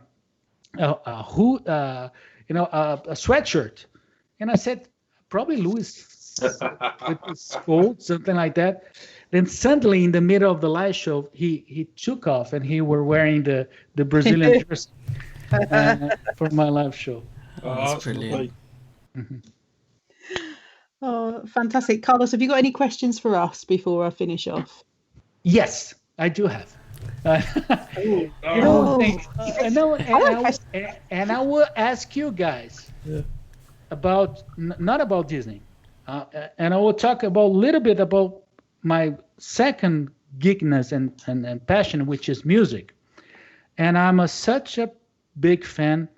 Most of my favorite bands are, if not all of them, are from UK. Okay. And as I said, I'm a child of the 70s, but mainly I'm a teen from the 80s. And the British bands in Brazil that type were pretty famous. And I will give 3 bands names, okay? And I want to know if you guys know the bands or listen to the songs or still follow them, okay? I think the first one is easy. And you say, yeah, we know them. The Smiths. Yes. Yeah. Yes. Yes. Every single day of the week. I'm right with you. Yeah.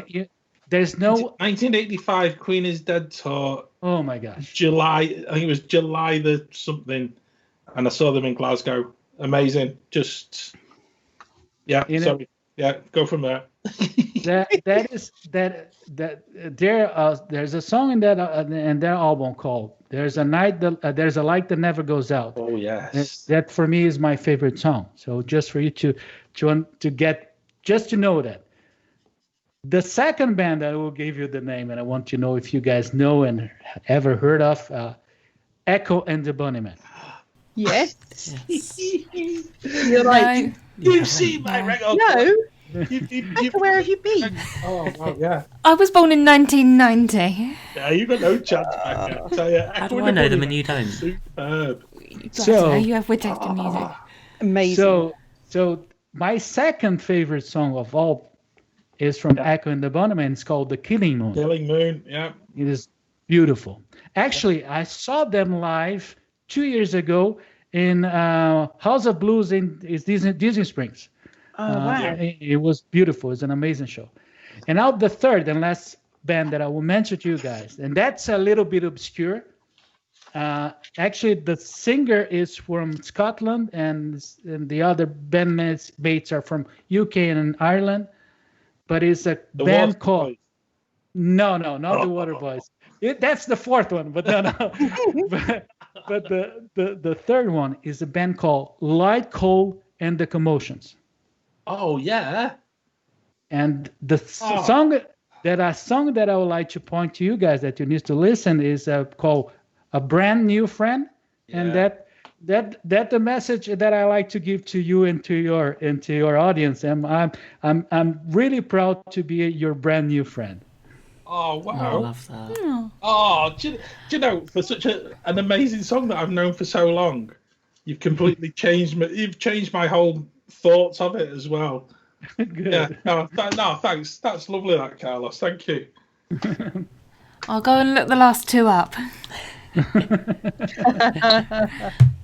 Oh, well, Carlos, thank you, or muito obrigada, for joining us today.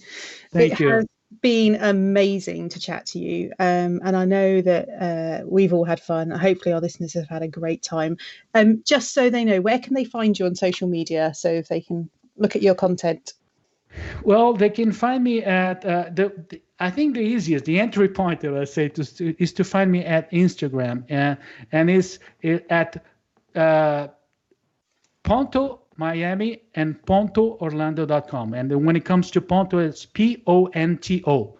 So Ponto Miami and Ponto Orlando. So it's you can find me in the Instagram and everything that I do in terms of the other medias, I will try to connect from Instagram to my website, to the Facebook, to the live shows and things like that. And mainly for the UK audience, due to the language, is after our show, Let's Talk Disney. I will have those two guys along with me, but that doesn't matter.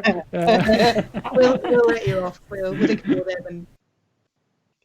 Brilliant, thank you. We'll make sure that we link all those things in our show notes on our website, which is I'll really appreciate it. And we just need to work on having an after hours at a sensible time.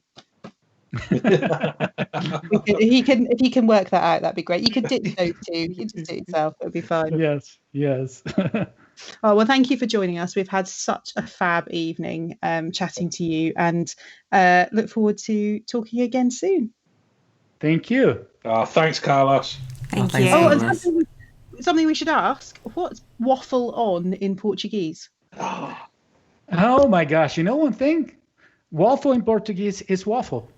Oh, well, that's disappointing. That was. That's brilliant. There's no translation. There's no translation. They use waffle also. Actually, they will probably will say in the Portuguese with waffle, but it's a waffle. Well, brilliant. thank you, and we look forward to talking again soon. Thank you. Yeah. Thank you, Carlos. Thank you. Thank you.